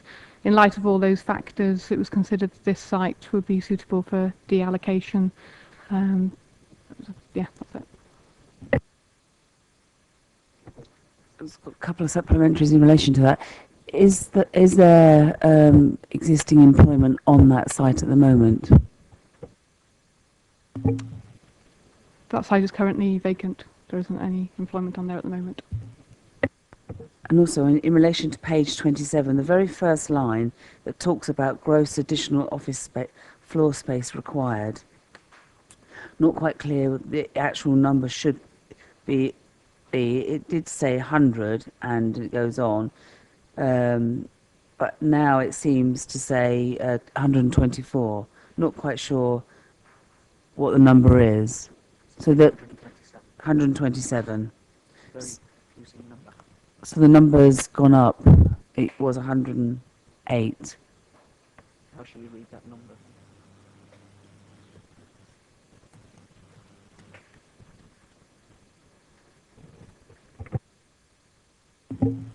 Any updates to the figures feed through from the updated employment land review.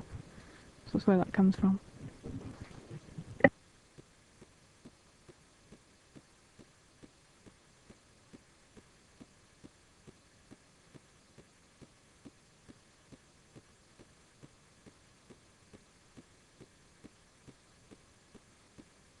127 We can, or yeah, we can double check Right, that figure.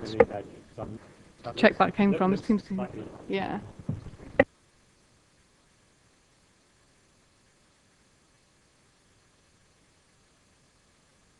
Councillor Cubitt. Oh, I'm sorry. No, go on. If you've got a couple more.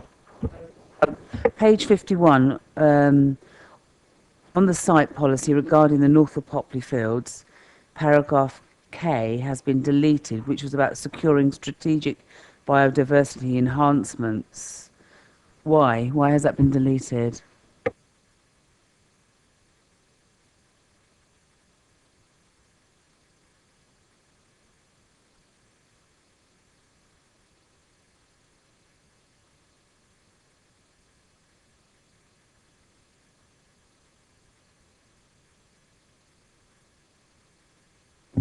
This was actually in relation to a representation from Natural England, and it basically responds to their point. They wanted that removed, so that has been done, and it's considered that issue is perhaps more adequately covered in policy EM4 on biodiversity.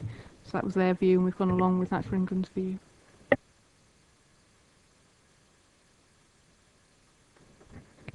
Could you just send me that so I can see where it says that? Is that? Yeah, but if you could you just, would that be okay? Thank you. The other one I wanted to ask is page 70. Excuse me, Councillor James, because I'd like to get a little bit of clarification on that. Is it essentially that the comment by Natural England means that the overall biodiversity policy would cover this instead of the individual site policy in this particular case? Thank you very much. That was my clarification. It's nothing else, but that's a useful reference there. Councillor James again. Page 72. Sorry. Affordable housing. What I'm just concerned about is you've added the word market housing. Why the word market housing?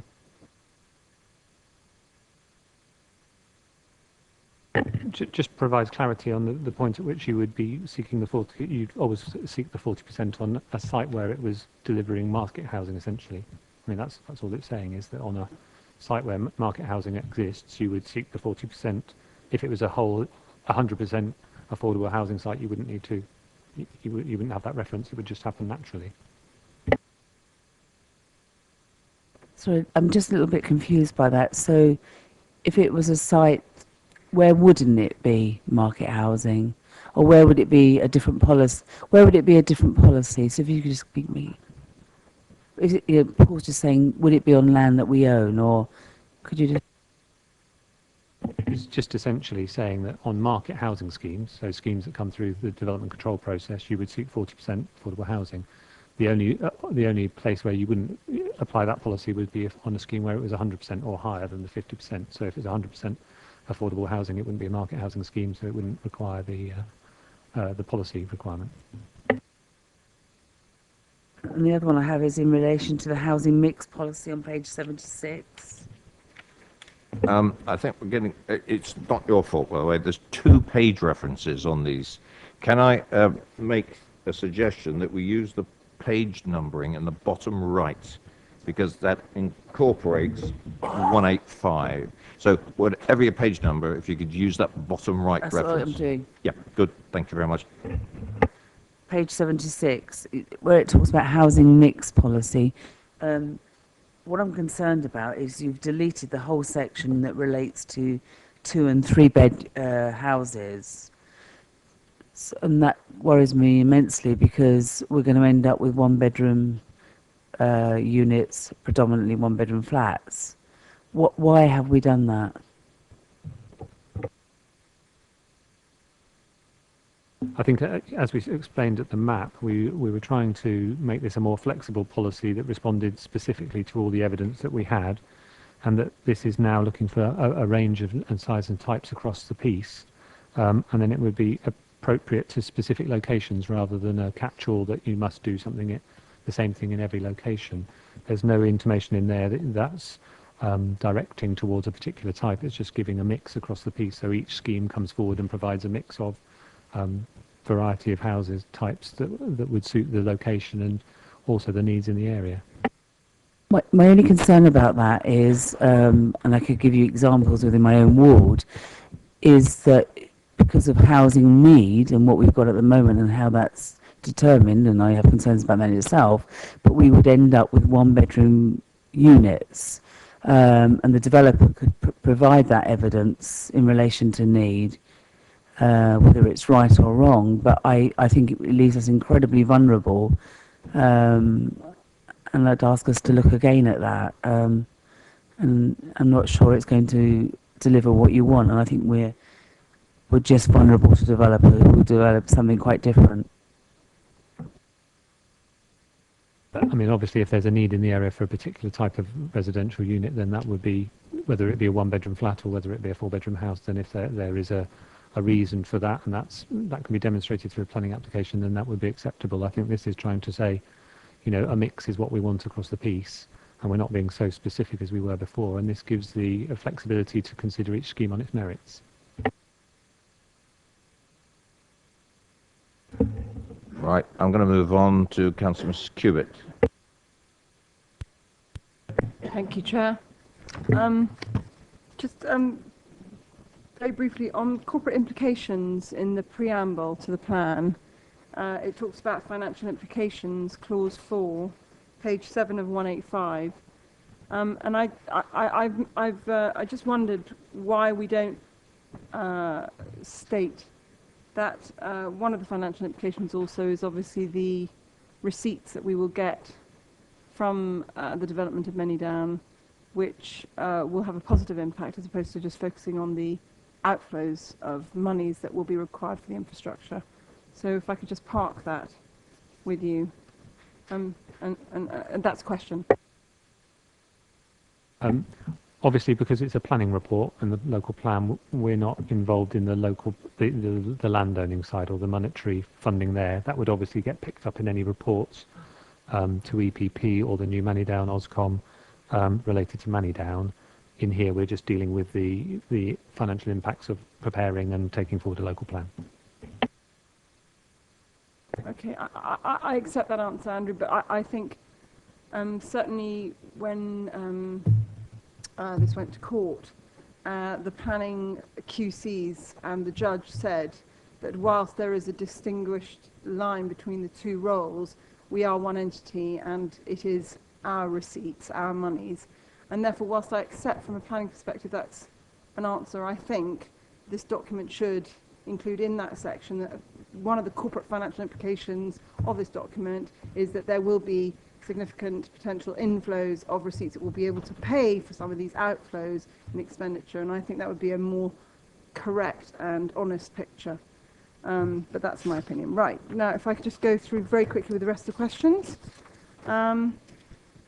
I just, on page 33 of 185, 3.3, I just wondered why that last section of 3.3 was the last sentence, or a couple of sentences were deleted, where it commences in, where it starts, where communities are specifically required to allocate sites. And I'm intrigued as to why that's been removed, because I would have thought that's a reflective of a central tenet of the current coalition government and its desire to reflect the localism agenda of the coalition government. And I just wonder who would have required that section to be removed. Changes respond to a couple of representations that we received, which suggested new wording and thought the existing paragraph was a bit confusing. So the aim was to basically clarify that.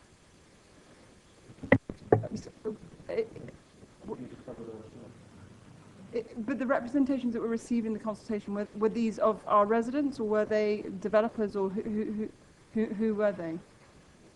Because one of the points that I made in a number of our MAP meetings is that obviously I know that I am switched on, sorry.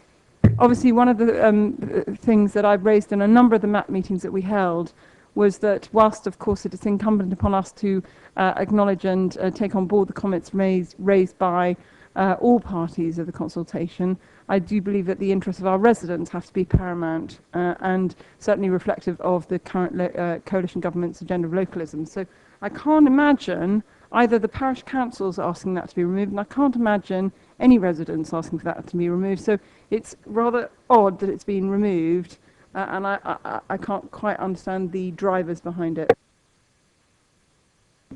It was in response to comments from councillors and also from local residents and parish councils.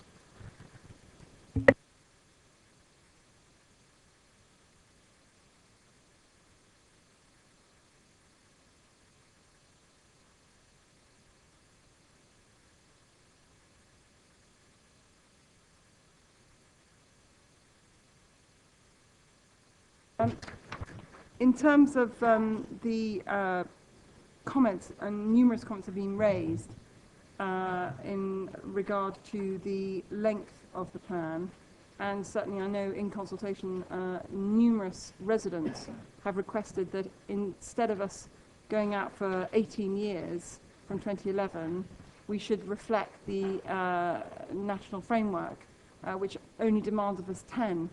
And even if we were to do 15, we would be gold standarding what's required of us under the national policy framework.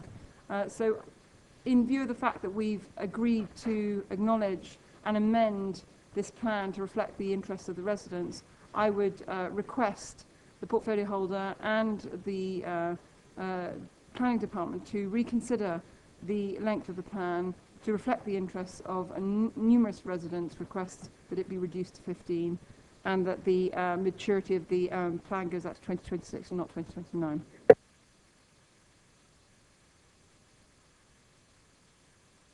It's not really a question, so I can't ask the officers to respond to you.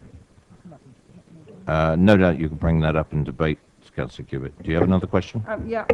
In terms of the housing mix, CN3 and CN4, I'm on page 76 of 185 and page 79 of 185. I think it's really good that we're covering the identified needs that we're going to have to address for the elderly in our borough. What I'm concerned about is the element of compulsion, because by creating a new policy, which is what you've effectively done, and removed requirements for mix out of CN3 and put it in CN4, what I'm slightly concerned about is that there doesn't seem to be, and maybe I've misunderstood, and I'd love you to route me in the right direction, where is it that we can compel developers to acknowledge and meet the needs of the elderly, because whereas our original policy required them to meet the needs, now it's in a separate policy and they could ignore it.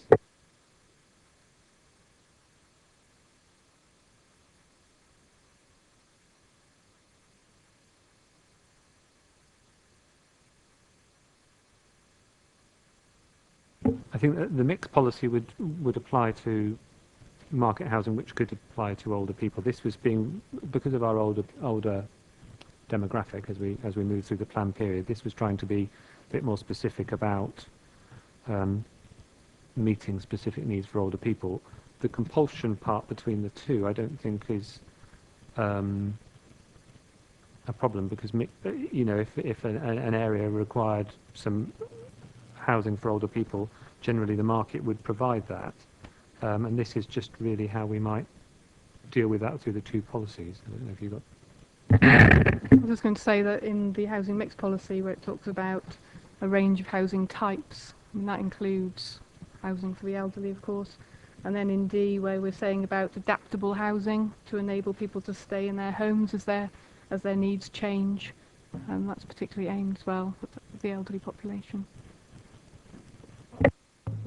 I thank you for your reply, but I would just like maybe possibly a little bit more thought on that element of compulsion, because whilst I hear that you might, or a developer might say, oh, because it's got the types, I will therefore willingly give you a whole load of housing that's for the elderly, I think it's highly improbable. And the reality is, we know from the demographic, is we do need these developers to be building for the elderly, and that therefore the link between the two policies might be much more advantageous to us meeting the needs of our residents and the age profile.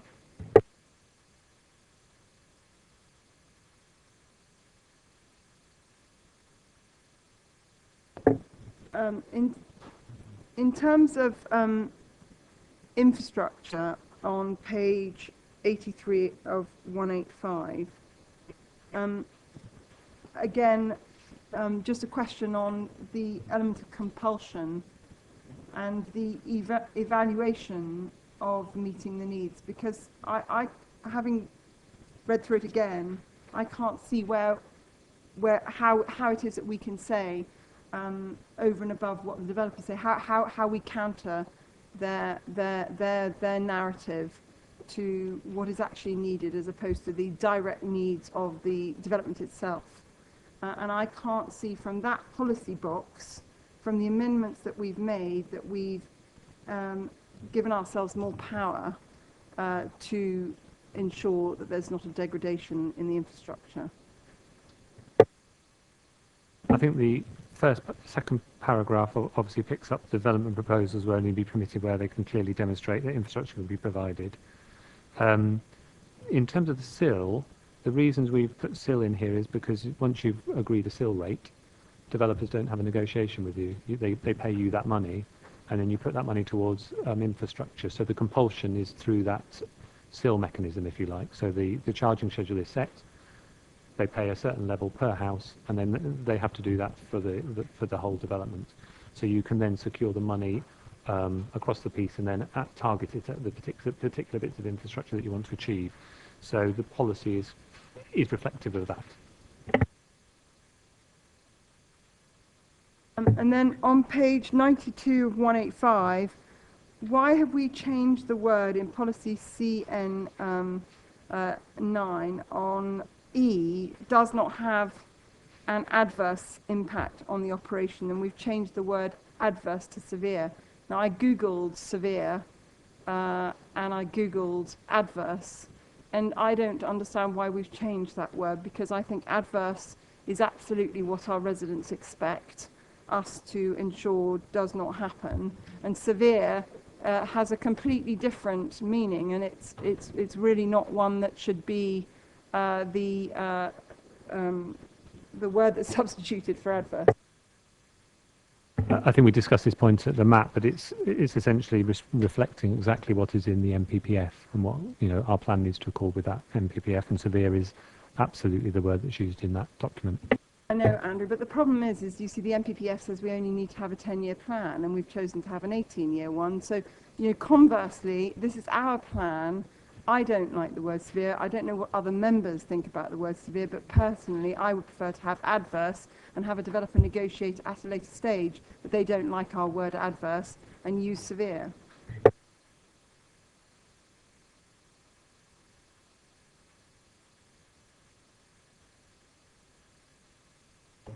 Page Just one more, Councillor Cubitt. I've got other people waiting. Yeah, no, I haven't got many more, but 97 of 185, F.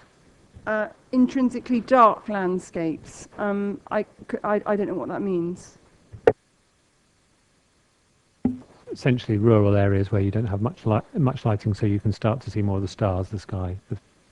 There's national parks now designated for that particular issue. We've got parts of the borough in the rural areas where that is intrinsically dark at night.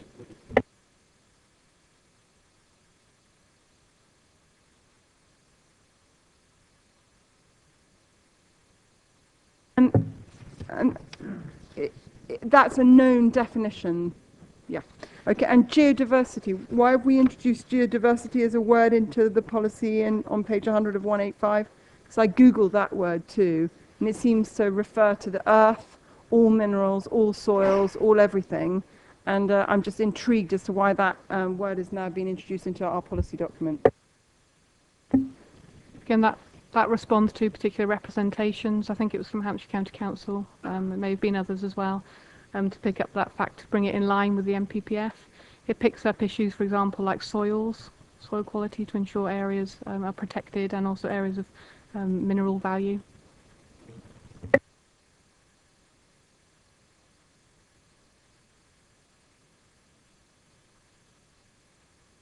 Right, can we move on? And then there's just one last question, Okay. and then I'm done. I'm afraid, because I haven't got access to my previous papers, I'm assuming that the marked up changes are completely accurate and that no amendments have been made to policies EM7 or the water one EM6. However, on page 111 of 185, 6.51, there is a very odd statement which says for site allocations, the sequential approach has to be followed in accordance with national guidance, with the preference for new development being located in flood zone 1. And I'm not sure, that's not in red, so I accept it's in breach of the rules that you've set for tonight, but I can't see that we have a preference to build on flood zones 1.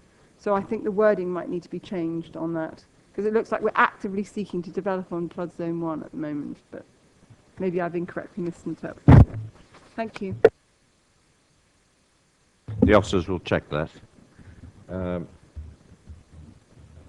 Keith Watts, Councillor Keith Watts. Thank you, Chairman. Could I refer to page 73 of 185? I'm picking up the reference to off-site provision of affordable housing, but asking a question on something slightly different. What I'm concerned about is if not everything goes to plan, and as has already happened, some applications are put in and allowed on appeal, then the numbers can go wrong. I believe this has already happened in Bramley and Overton, where because of our success with the policy for percentages of affordable housing, the communities have got more affordable housing than they had need. I have a sort of nightmare that sees 150 new homes built in Whitchurch between now and 2020. We're planning not to build any more for another 8 years. So they will, some of them be occupied by people who don't really want to live in Whitchurch, and people growing up having children in Whitchurch won't be getting any for the following 8 years. Is it possible, in addition to off-site provision, to have deferred provision? I sort of gave Andrew notice of this just before he walked in here, but I don't expect a fluent reply. But I feel that we do need to make sure that the right number at the right time is what's provided. Is that possible? As we talked about before, I think in terms of Section 106 agreements, which affordable housing will still sit under, there may be some scope to discuss the phased delivery of that, but that will depend upon who's providing the affordable housing and whether it's being developed in a number of phases. So, for instance, on a large site, you might have a number of pockets of affordable housing that would come on stream over the life of the site. On smaller sites, like probably the one you're talking about, it may be quite a bit more difficult to phase it in that way. But I would think it would be through that process rather than through the local plan in particular. Well, of course, if it's not actually in policy, then the developer can decline to negotiate, I imagine, which is why I was really asking if it could be in here. But having given zero notice of it, I don't expect anything hard and fast. But could I flag that up as an issue in the circumstance that we're in? The other question, on page 181 of 185, picking up something Councillor Tomlin is concerned about, and we have point 3 there, who prepares the master plan, and the answer is by the council or by developers or landowners. Now, Councillor Mitchell reminds us from time to time that in the previous adopted local plan there were 3 cases in Whitchurch where it says there would be a development plan, and none of them were produced. In fact, since I've been on the council, 1 development plan was produced under that master plan. I did an extensive examination of it and put in some criticisms, and I was told that I didn't really have a say because I don't live in Tadley, or don't represent Tadley. And I feel, it's going beyond the question really, that each of the 60 of us on the local planning authority have got a responsibility for the good planning of the area. But this protocol doesn't seem to be quite clear that somebody is going to make this happen.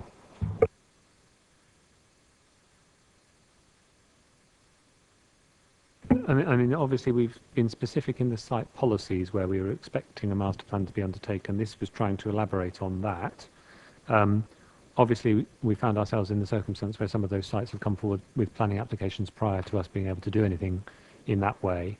But what you're talking about is a bit like the word Mrs. Cubitt used, the compulsion element. Okay. I think that by putting it in the policy, that's where the compulsion lies. So the policy for each site where we say you must do one, but unfortunately, obviously, the planning application comes before the plan is adopted. That sort of makes that bit null and void.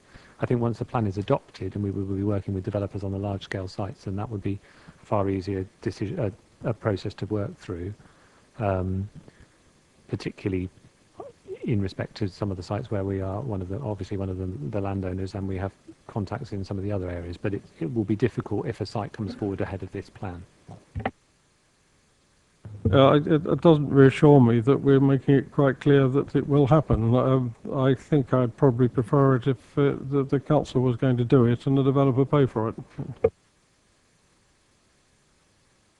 I have no more questions. I'd like to come back with some comments. Certainly, Councillor Harvey. Thank you, Chair. On page 56, in relation to the east of Basingstoke, we've got the sentence right at the end of the policy that talks about the 900 dropping to 450.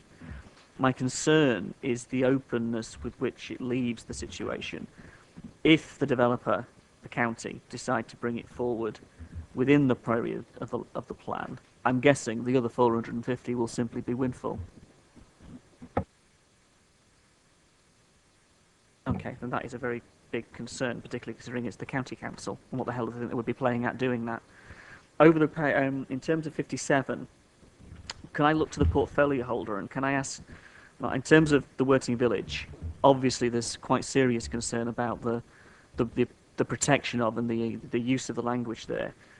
With officers, could I ask you, to look at that? Because I think, the residents in the village are obviously concerned that they've got speculative applications coming at them now that won't necessarily easily relate to the overall aspiration that's felt for Manydown.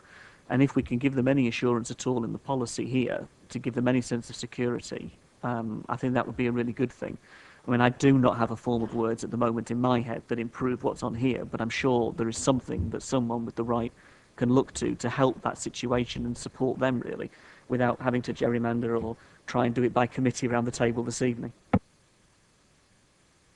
Are you talking about Little I? Little I, yeah.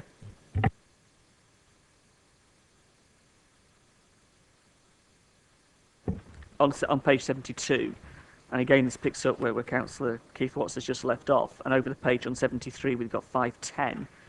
It's the application of this in exceptional circumstances off-site.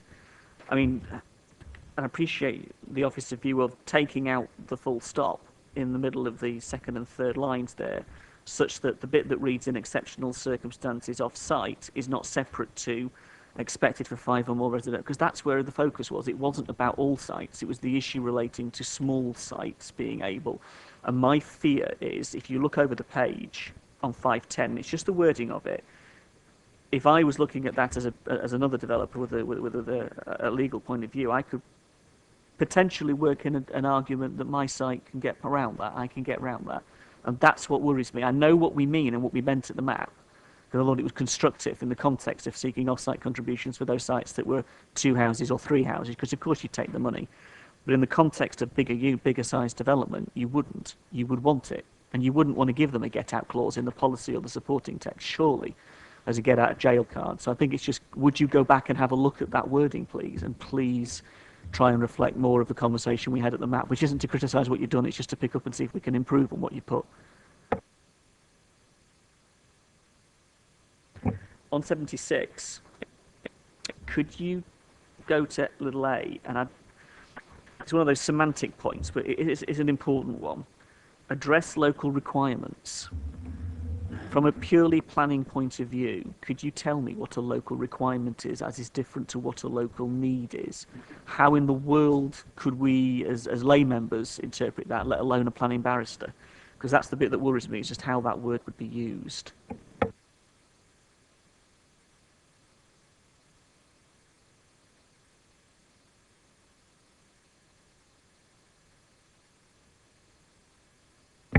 I think needs is just as good, actually. It would be better, and to be consistent. So I would say address local needs rather than requirements, and use needs as standard through the policy. Thank you. And then in that context, the use of appropriate need then, I'd just like to go to the text, the main text, and when we talk about need, be absolutely clear what we mean by need, so that if I get a developer that comes forward with speculative development inside the urban area, for example, on a site like Lily or another site, and they talk about need, because obviously the register will reflect and the local housing need will reflect 1 bed, but actually the priority need is for 2 or 3 beds, but a developer's not going to give us that. So I really do like the wording of that paragraph at the bottom of the policy that gives us that direction of travel. It might only be a direction of travel, but it's useful to have it there. It really, really is. So if you could take that point away, I think that would be really important. On 108, 6.44, and then related to that, over at 109, 6.49. I don't know how we pick this up, I really don't. But the one thing that the situation in Buckskin has given us is the issue of existing development or future development, where we're talking in these language about the status of our waterways. That is now, we're now dealing with polluted water. We're now going to wind up with a situation of there is, flooded water there in that circumstance. Now, I'm concerned about the language we're using here related to the reality we're seeing and how we can protect ourselves in the context of what you're saying here. And I'd like to, I think that just needs to be explored a bit more in light of recent experience, because a lot of the language we're using here is all fine and well until you get a circumstance. Now, we've been presented with a very real-life reality that we're facing in one of our existing estates. Now, that could be equally faced in another community around the town that we're building, where we would see a similar issue, groundwater issues, and we've seen it in Brookvale as much as in Buckskin. And I just want to pick up the kind of commitments we're giving ourselves on the waterway here, the water set against that. If you would please give me some sort of reassurance, I would appreciate your experience, your professional view, some sort of reassurance on those 644 and 649 in relation to what we're saying about the chalk aquifer and what we're saying about the quality, the contamination, if you like, of the water system. And I'm just saying the line on there, I'm guessing is because you've changed bits of it. Is that relating to, because the whole line down the side of the page, is that just the track change? No change to that part of the policy. Yeah, I don't know why that's happened. I mean, in terms of the groundwater flooding, obviously that's already picked up by our strategic flood risk assessment, and those particular areas are covered, are identified as where surface water might be an issue. Obviously, in terms of any process that the council goes through in terms of dealing with that flooding, we'll have to have regard to any potential pollution issues, and you'd have to really take that into consideration. That's probably not for a planning policy. That's more of a response to a specific issue. I think our policies here are ones that the Environment Agency are happy with and signed off, hence no change. And I think we probably couldn't pick up every single incident that might happen like that. And as you know, obviously the sewage is staying in the particular location at the moment, but I'm not sure that there's much more we can do in terms of our evidence and response to that particular. The reason why I raise it is because in the water study, the 2010 study, it specifically states the risk of groundwater contamination, groundwater flooding of the Buckskin Lane. So in 2010, we were very clear that there was a potential risk of groundwater flooding of the Buckskin Lane. Now that's in our documentation supporting this plan. Hence, what I'm trying to track through is what we're saying here consistently with the realities that we're seeing.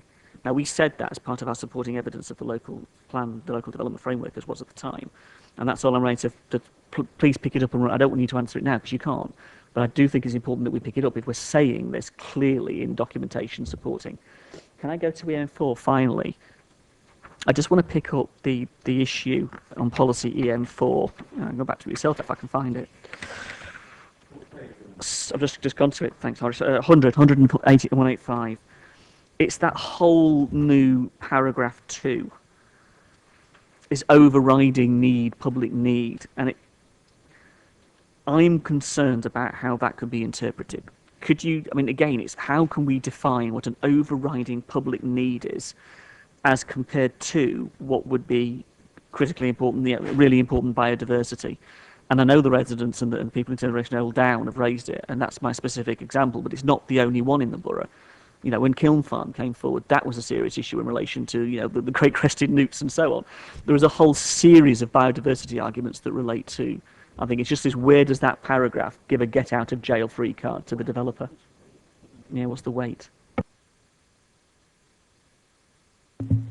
Just in terms of that public overriding public need, it's a phrase that's used in a lot of the biodiversity legislation and documents that come specifically from that. So we can define that further, if it would help. So I guess my concern and my marker is down that a road through Old Down could be justified on the back of overriding public need for a road, not the overriding need of the wildlife of Old Down. That's my concern. This can lead to justifications of things that may not be intended.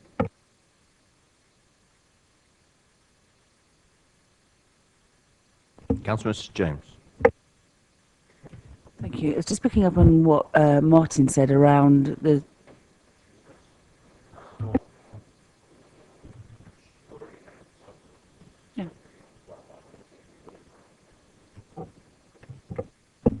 I'll come back to you.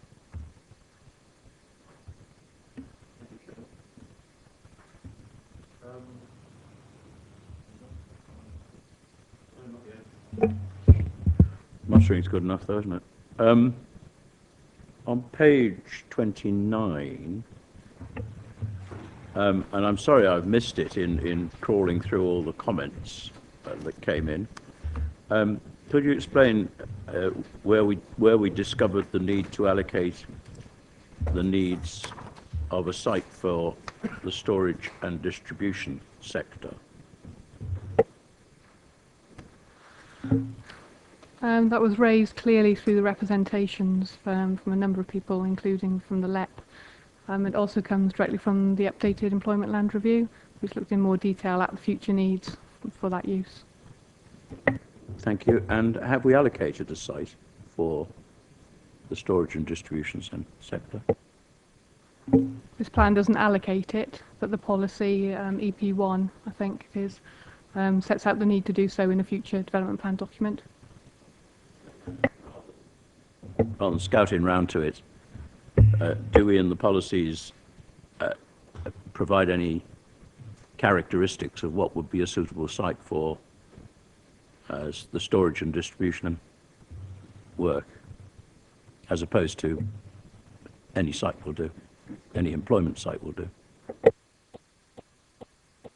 And if you have to look it up, don't worry, we'll get to it eventually. And the point I'm trying to make, I don't want to make comments at this stage, obviously, but the point I'm trying to make is the Borough Council has fought battles and lost, in some cases, against such applications in inappropriate places, and they should only be allocated close to major road junctions and major roads, and not in the middle of Whitchurch or in the middle of Tadley or wherever.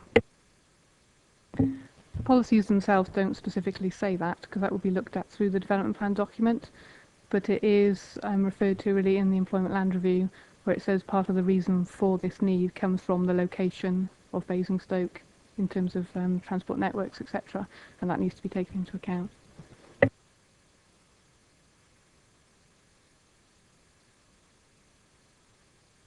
Oh, right. Thank you. Page 38. Just on the table 2 at the bottom there, the changes slightly baffled me, and I haven't tried to add them all up. But the regeneration now looks like 2,418, and then there's a number underneath it saying 200. Can you just clarify what those two numbers are? Because the 200 doesn't have anything opposite it. Or should it be 2,200? If you move everything up, into the space, then you get the figures in the right place. So the regeneration is 200, urban and brownfield opportunities is 2,418, small windfall site 650. Thank you very much. Track changes. I'm a very keen enthusiast for track changes. Sometimes they're a bit confusing. Page 43.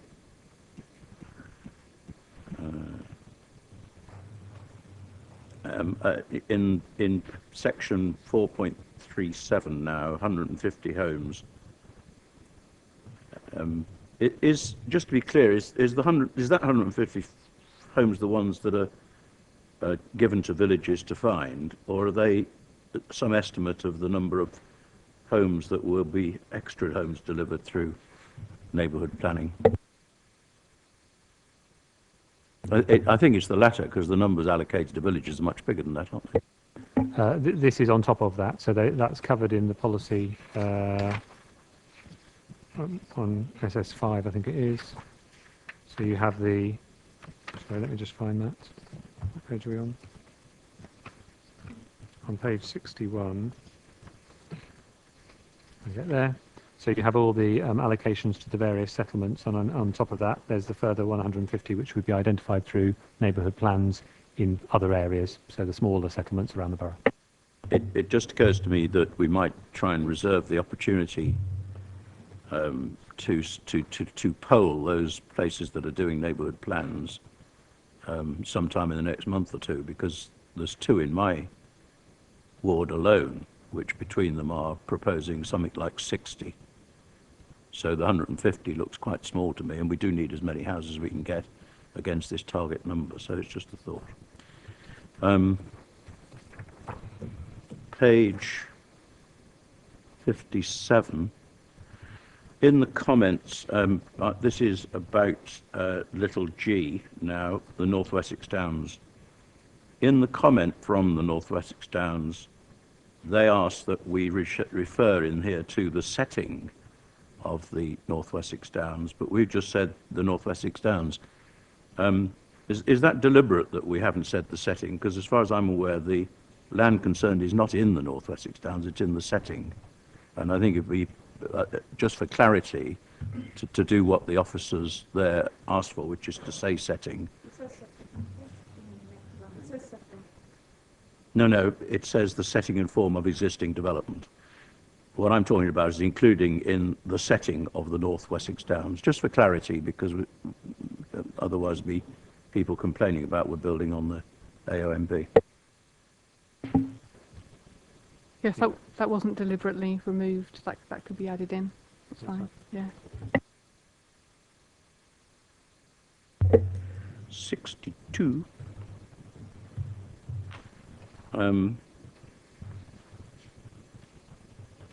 I really struggled to quite make sense, and it may be me, or it may be that we need to simplify it. In 4.52, the red wording goes all around the boys, and I struggle to understand which is not qualifying and which is qualifying, and I just wondered if we might just try and make that a bit clearer, because I'm not quite sure. Something via a planning application will contribute towards the targets. I struggled. I mean, it goes round and round, but we're making heavy weather of what qualifies and what doesn't. I understand the need to do so to satisfy the inspector and everybody else who will moan about it, but I didn't quite grasp that. And over the page, there was something else that caught my eye in the same way. Can we just clearly say what doesn't count against what? It's basically saying that within the settlement policy boundaries, developments of less than 10 would not count towards that total, so there'll be windfall sites. Outside of the settlement policy boundaries, less than 5 wouldn't count, so they'll be counted as windfall.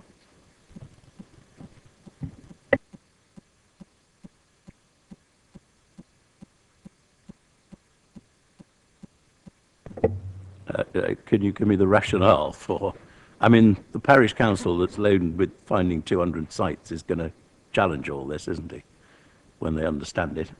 And I think we really need to be very clear, explain our rationale for why we're allowing this to count and not allowing that to count when they're struggling to find their 200 sites. This was actually put in to help clarify the position for a number of neighbourhood planning groups, and I have met with a number of them who've actually said this is really helpful to them. So, just taking that on board.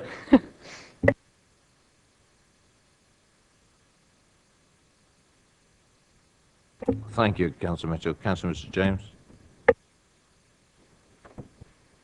Thank you. The first question I have is in relation to the sites, and those sites that are coming forward early, like Many Down and the golf club. Could you... Which page are we referring to, please, Councillor Mr. James? Page 47. And the changes that you're referring to? Well, the changes are throughout the document. The changes on Many Down coming forward on page 56. It's coming forward 2 years earlier. In relation to the golf course, it's coming forward now 4 years earlier. That's page 59. I just wondered, and it refers to this on page 47, the table. How does that impact on ad plan, all of these sites coming forward earlier, with the fact that we've got so many that are coming forward on appeal, and how is it going to impact on the 5-year land supply as well? And the changes really reflect further analysis of the site and also what landowners, etc., have said that they can do within the time periods. So that's taken into account in the phasing, and the overall quantum of development that the plan can deliver takes that into account. So, for example, if sites are brought forward, you can make sure that the whole of that site is built out within the plan period. That's not really answering my question. My question is, how does that impact on our plan then in relation to the end of it? Because it's always all sort of coming forward much earlier. What does the back end of our plan look like? Where can I see that? Which graph is this in this document tonight? We haven't got the detailed trajectory set out for you, but there was a criticism in the past that the plan was very backloaded, and we didn't have much of a land supply at the front of the plan. So this is an attempt to bring things forward and to address issues like the 5-year land supply. So now there's more of a sort of regular level of delivery rather than everything coming forward towards the back end. Will there be something that I can see when this goes forward as a local plan, or it won't be a table to show me that? There is the intention, when we go out for consultation, to produce a housing topic paper, which will include a lot more information on these sorts of issues. Obviously, this changes every year in terms of the annual monitoring, so we need to take that into account. So the position now will be different, for example, for when we get actually to examination. But yes, more information will be available in that paper. Second question is around the point that Martin raised. It's the strategic gap in Oakley. If we've got, and I think it's 3, 4 I'm coming sorry forward. to press you, Mr. James. Which page, what change that we're referring to, please? Page 56 is Many Down.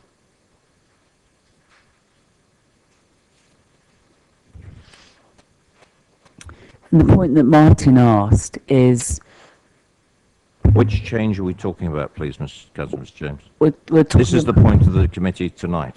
With the strategic gap. This is on page... Well, it's just it's something that... I've got to press you. What changes are you referring to in here that brings up the subject of the strategic gap? It's the map that you gave us tonight, map 1A, Many Down site allocation. It shows Thank you very much. What I'd quite like to understand is the proposal to put more houses onto Many Down. Will it enable us on the existing land to deliver the outstanding number of houses what I want to know is, because I don't want to be promising a strategic gap to Oakley if it's not achievable in the second phase. And is that achievable, or are we being quite dishonest to the residents of Oakley in that the extending number of houses that we're going to be required to, or will it have to be high-rised blocks of flats to deliver that density and that number? I think the point was made earlier that the gap exists for the length of the plan, so the plan would be a strategic gap for the life of the plan. I mean, in terms of taking development forward, you would then look in the future as to what you needed to achieve on the southern land and what was a viable, and then you would have to reassess where the gap fell in that next plan period. I think, just as an example, all of the land that's not in the gap was all site assessed previously under this local plan. We looked at all the sites that were available, and that was the area of the land that we looked at. But the strategic gap has a life of the plan, and it may get taken forward, or it may be amended as you move through to the next plan period.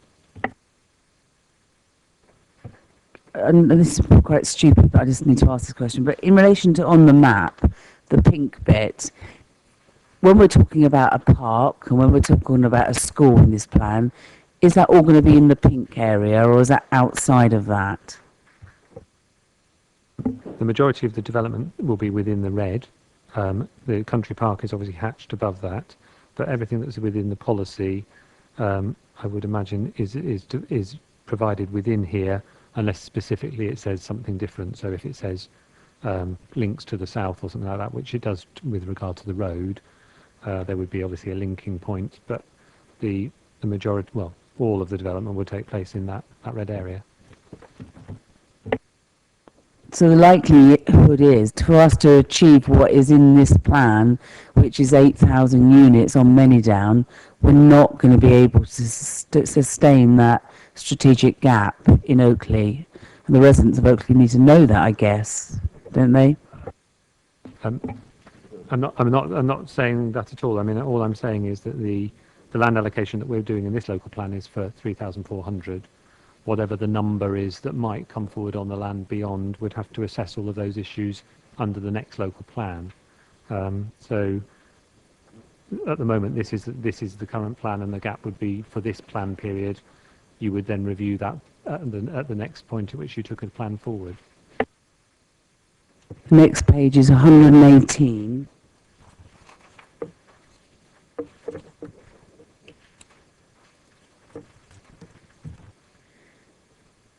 And it refers to HMOs. Unlike the resident, I was sort of disappointed that we didn't have more in relation to that section. Is it not possible to have a policy that relates to, like some other authorities have their own policy that relates to subdivision and the HMOs? It doesn't really say very much, well, it doesn't say anything, to be honest. Obviously refers to the detail that's contained in that document, and I think that gives you that hook to the very specific points that you're talking about. There's nothing that came through the consultation requiring a policy for that particular issue. I think this covers it adequately.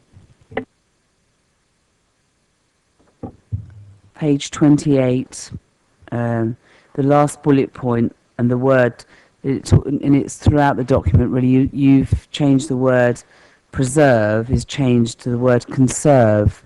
Why is that? That's throughout. I just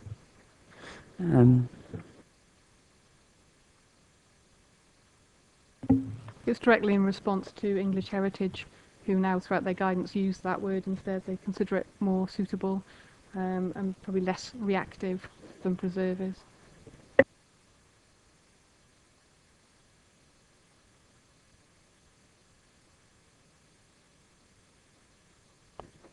I mean, if you're trying to preserve something, help me here with my English, which are you more likely to achieve or to conserve? So if I was at a piece of something I wanted to, what's the difference?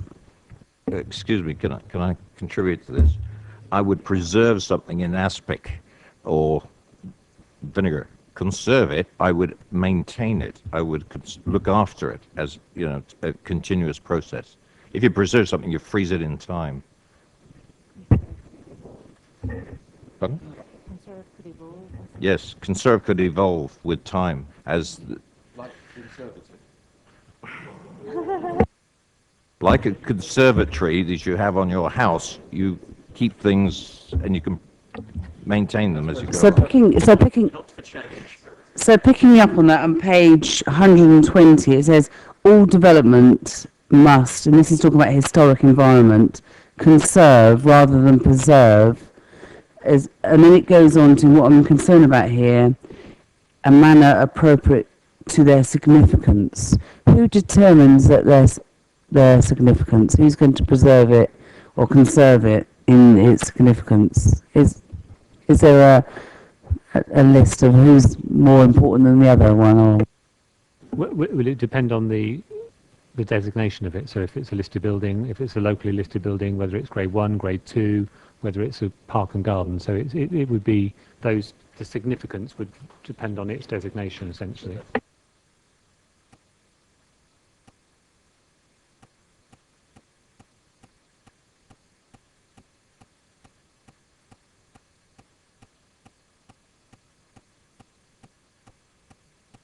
Yes, you've finished, have you, Councillor James? Thank you. Councillor Cubitt. Sorry, thank you very much, Chair. Just one question, if I may, to the portfolio holder. Portfolio holder, might you consider exploring the possibility of making our plan have a period of 15 years, which is already 5 years more than the NPPF, but obviously 3 years less than we currently are proposing in the plan? I don't think I will. The reason is that we need to have a plan that joins up to where we've been in 2011, and therefore that's where the 3 years are coming from. And I think that it's taken us such a long process to get to where we are. The extent of having 15 years gives an element of certainty to the sites that people know what's going to happen. And I think if we cut it back, we'll effectively say, well, we've discussed all these things, and now we're not going to put them in the mix, and developers will just go straight in there and say, well, hold on a minute, you were going to discuss them. So I think we've crossed that bridge and we can't return back from it, I'm afraid. I understand the logic and the theory behind it, but I think it's just we've got too far, and I think it would cause an awful lot of problems for a lot of people concerned if we selected a reverse gear on that. I want to say something about strategic gaps in a minute, but from Councillor Ms James's comments. Councillor Gary Watts. Thank you, Chair. It was on that map, actually, map 1A, strategic gaps. So we talked about many down 56. We've got the new sort of western side of many down. We've extended it. I take it we can't go any further due to the strategic gap. Is that correct? No, I mean, the allocation has been through the site assessment process. We've tried to choose the best bits of the site to develop in the first part of the plan period, well, in this plan period, considering how much you can deliver over the plan period, how many houses you can achieve in that timescale. The strategic gap is more of a separate policy that isn't inhibiting what you can do there. I think we've just set out what we think is achievable in the plan period on the money down land that's available. Just wondering why you continue to build south of Pack Lane when we could have extended that extension area there and taken on board what Mr. Beaver said about this being a wildlife significant area and all the transport infrastructure problems as well associated with this area. Why didn't we extend that area out further? Yeah, you're talking extending westwards. Yeah, in terms of our site assessment, that area wasn't site assessed, so we only assessed certain parts of the development. The reason we've used that whole land is because we've increased the yield across the site. I think the landowners had accepted that we could achieve about 3,000 on the area above Pack Lane. We're trying to deal with a bigger yield. We've done a bit more assessment on the transport there. That's why there's that additional policy requirement for only 300 units on that site, and it's to achieve a developable development over the plan period. Sorry, one question. Don't you think it'd been wise to assess the whole site and instead of stopping at a certain point? I don't know where you determined to stop. We did actually assess the whole site as one whole site, and then we broke it down into other parcels. So we have assessed it as well.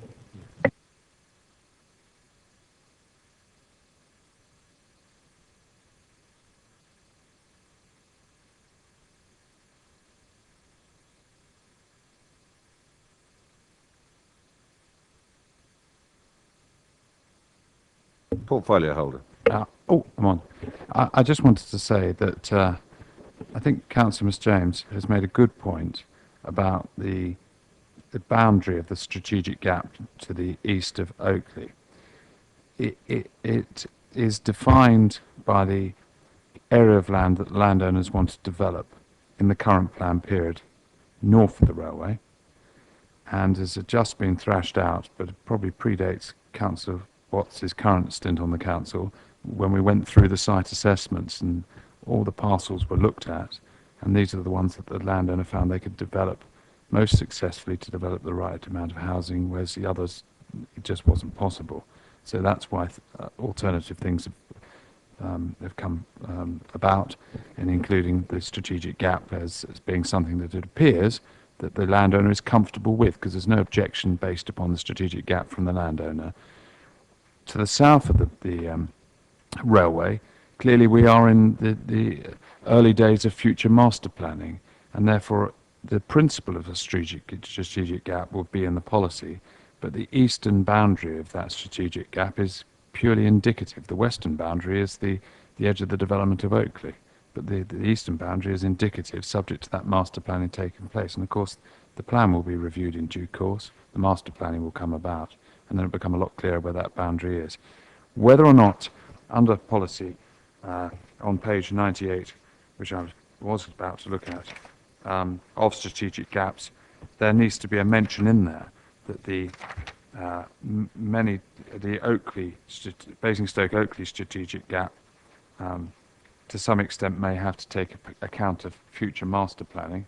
I know not, but that's the point that I think is perhaps being made, and it's a good point. But I think we all understand that. I think the residents of Oakley must understand that. But I don't think there's any great mystery with any of this. But if anyone feels it needs to be clarified, then perhaps the officers will take that on board. That's all I wanted to say. Right, members, I'm going to call a 5-minute comfort break. Back here at 10 past. And then we're going to go on to the next stage of questions to officers and a review of the comments made under 2.1. It'll be the approach on the second bullet point on the screen. Back here in 5 minutes. Thank you.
Thank you for coming back, members. What we're going to do now is we're going to move on to bullet 2. Councillor Gardner's number 1 on the list. What then I intend to do, there's a couple of other bits we want to have a look at. As Councillor Harvey's just reminded me, we've got the draft policy that was put forward by the portfolio holder. Hopefully you've had a chance to read it now, and he gave a fairly good explanation of it. And I just want to get your comments back from that and feed it back to the officers, depending on what you say about it. I looked at it a couple of days ago, and I thought it sort of addressed most of the issues that people were having about this link road and bypass. And it's now, no, I'm just explaining to you the order we're doing this, Horace. Then we'll go into debate, which should wrap up the evening. I'm also going to restrict all of us down to the 4 minutes as per the Constitution. And it's that way, the target of getting out of here, I would like to wrap this up by 10:30. That way we don't have any need of coming back tomorrow. We'll see how it runs. Yes, Keith.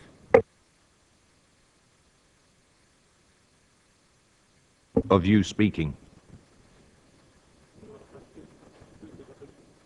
Well, the Constitution, that is unreasonable. If you'd like to take that up on the Constitution. Working Party, that's fine. We do this one of two ways. We've had questions from members on the changes. That's done. We're going to have a quick questions on the approach to consultation. Then we're going into debate. I'm not taking any particular areas in here. We've already addressed the changes. Now, you have your opportunity to make your comments. No, we haven't, Chairman. I edited mine to ask only the questions. I have 5 paragraphs on which I wish to comment. If you can get that in 4 minutes, I'm sorry, it's five pages. Well, in that case, any point you don't let me raise will be a matter for calling.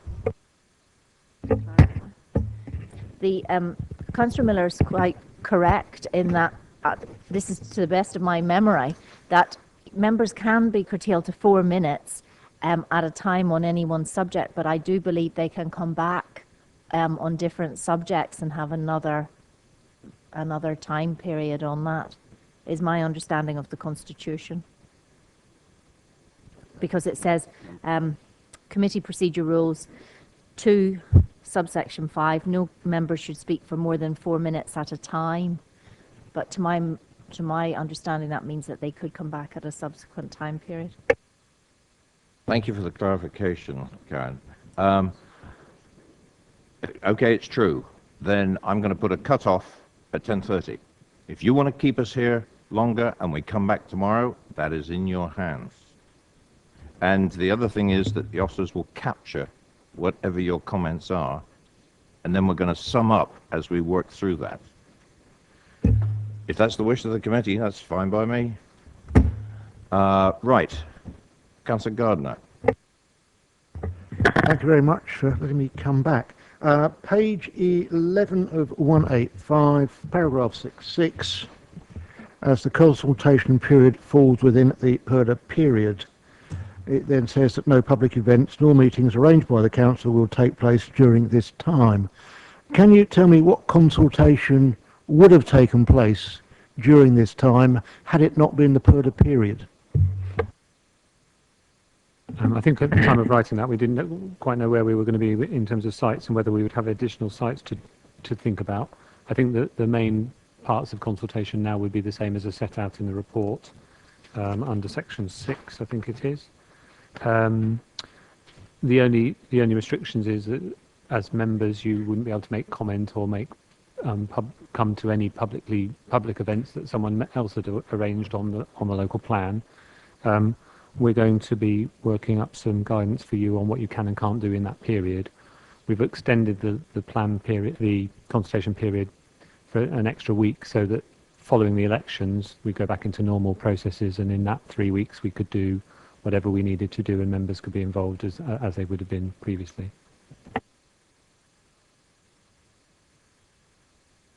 Councillor Keith Watts. Well, Chairman, if we're now commenting on the changes. Questions? Is the questions to officers? Fine, thank you. That's fine. Councillor Mitchell.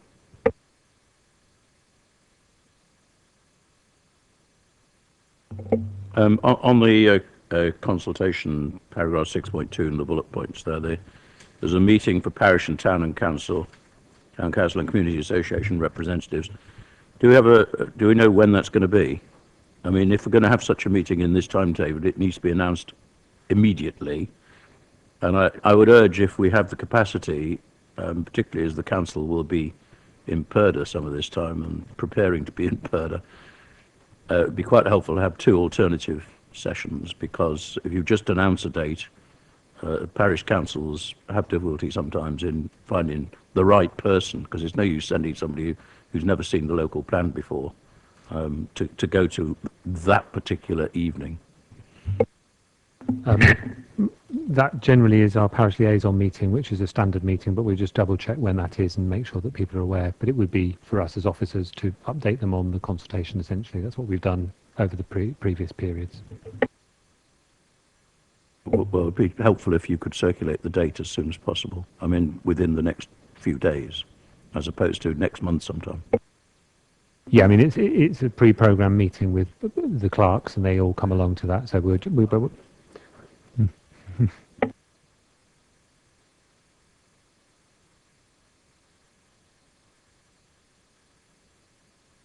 Any more comments on the consultation? Sorry, question. Nope. Then we go into debate. This is on the whole ball of wax contained in this report, concentrating on the changes.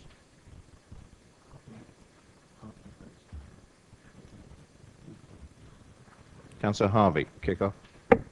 Thank you, Chair. We'll try and get through this as quickly as I can.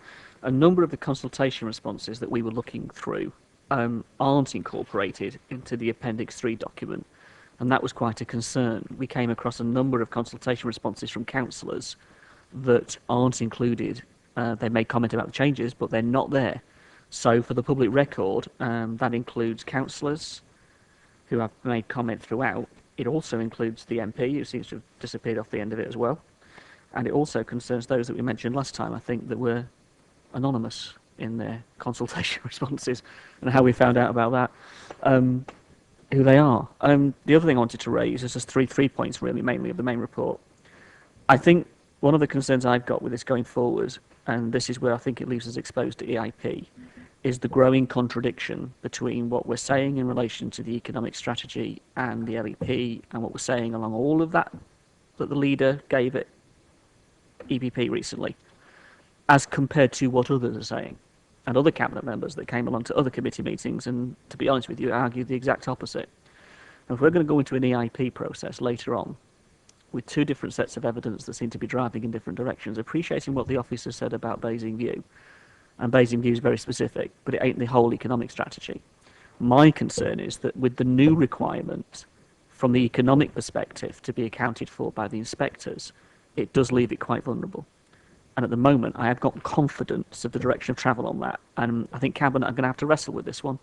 You either are going to have to unify and agree a position, in which case it's going to have to reflect the economic growth arguments that the leader is articulating in one place, or you're going to have to go the other way and articulate what Councillor Golding was saying at a committee a few weeks ago, which is the exact opposite of that in the direction of travel of the evidence.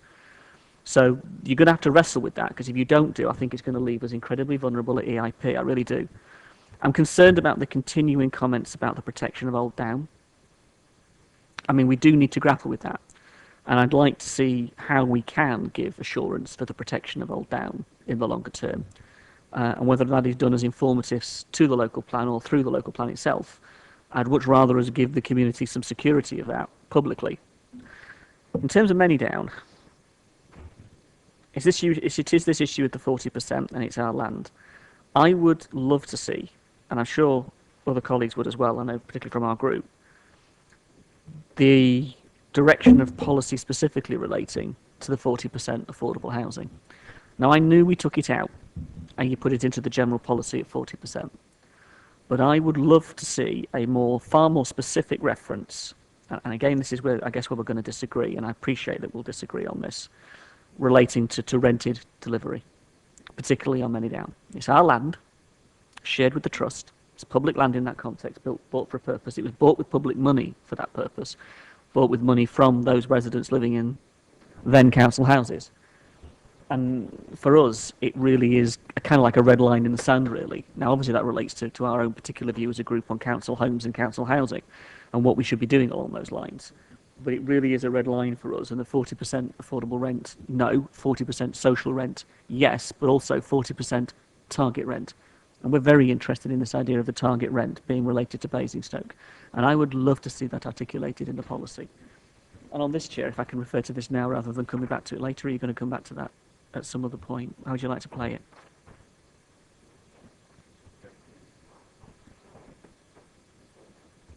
How would you like me to? Because I can talk about this now or leave it till a little bit. Yeah.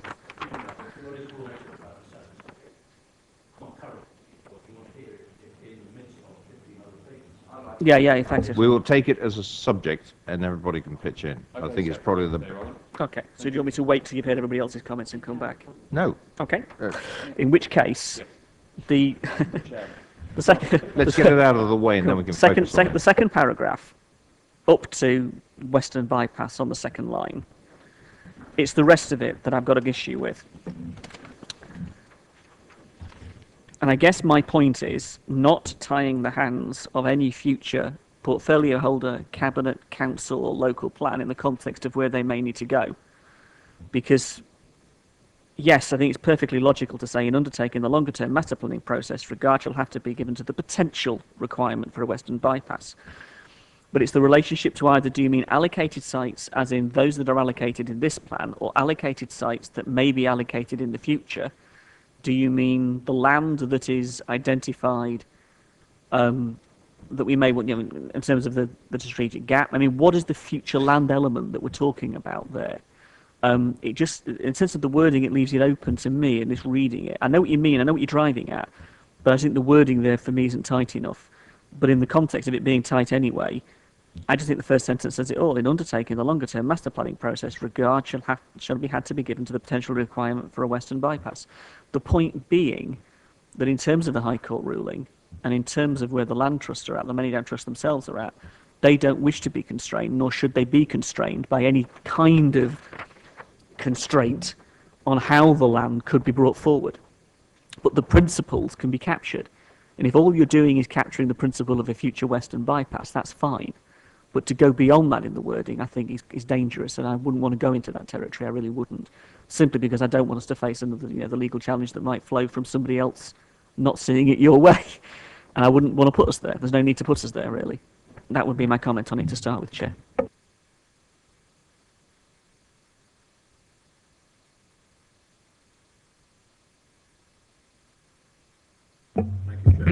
On the particular point of the Western Bypass, I think we have a problem as a council in that we have not got any proposals, plans, or even intention of having a Western Bypass. I mean, I've asked this question many times in my 10 years as a councillor, and the answer is, and there's never an answer. And it seems to me inappropriate in the local plan to introduce the concept of something which has no meaning. There is no council intention to, Hampshire County Council don't have any intention to do a Western Bypass. And unless between now and the examination in public, or whatever it's currently called, we and Hampshire County Council can somehow devise a statement of principle or some such document setting out that we both agree that sooner or later Basingstoke should have a Western Bypass. You've got nothing to hang your hat on when you apply it to Many Down, and I think it would be challenged successfully at inquiry, because the inquiry says, well, where's the evidence pointing to the requirement or possible need for land for a Western Bypass. Answer, there isn't.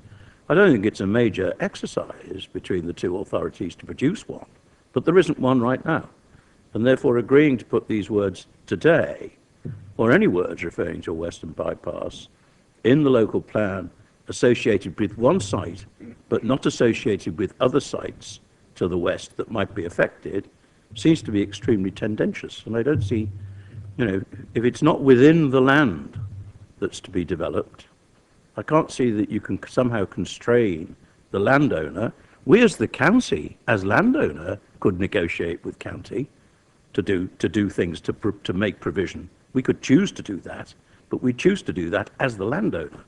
I don't think you can impose it through the local plan, much as people might like to see it. And we should have been debating it in council for the last 10 years and challenging the county where it's going to go, or arguing amongst ourselves, do we need one? But we haven't had that argument.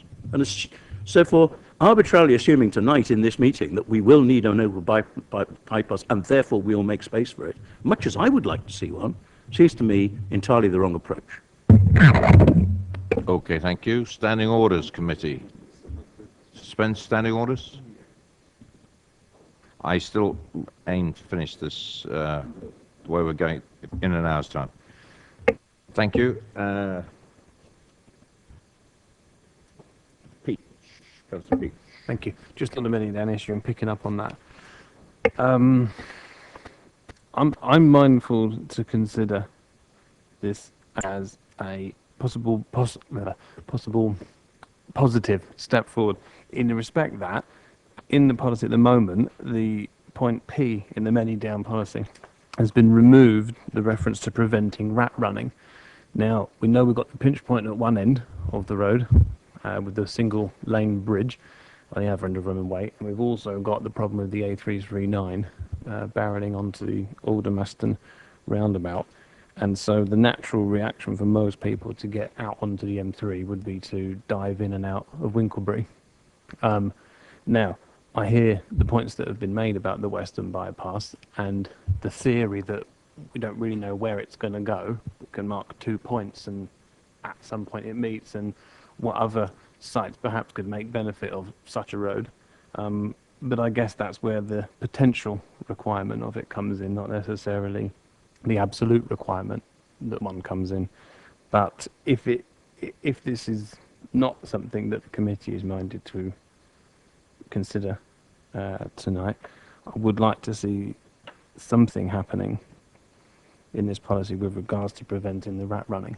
I'm not saying that we isolate the new development on Many-Down and it becomes solitary, but at the same token, I think that's a real threat that is going to upset the people of Winklebury when they've got cars barreling through them more so than they do already.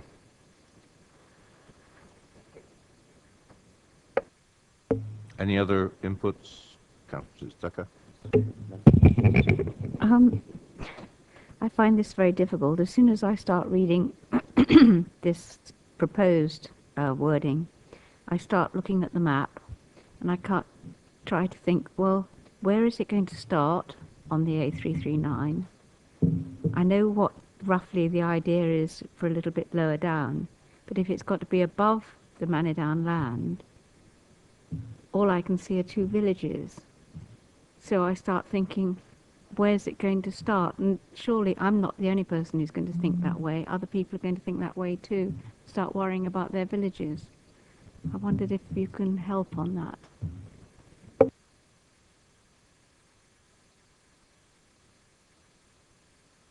Of course, the whole idea of master planning is that they come up with the answers to these questions. The principle of the road was set out by this committee on an earlier date. It got removed from the draft, and what I thought was the clear preference was that the road running through the new development would not one day be expected to take the full volume of traffic. And if we didn't put a marker down in our policy now, that at this early stage, and this is what councillors of all sides said at committee, not everyone was necessarily vociferous about it, but all sides said it's perfectly proper that we should put a marker down in the policy that we want to see a Western Bypass.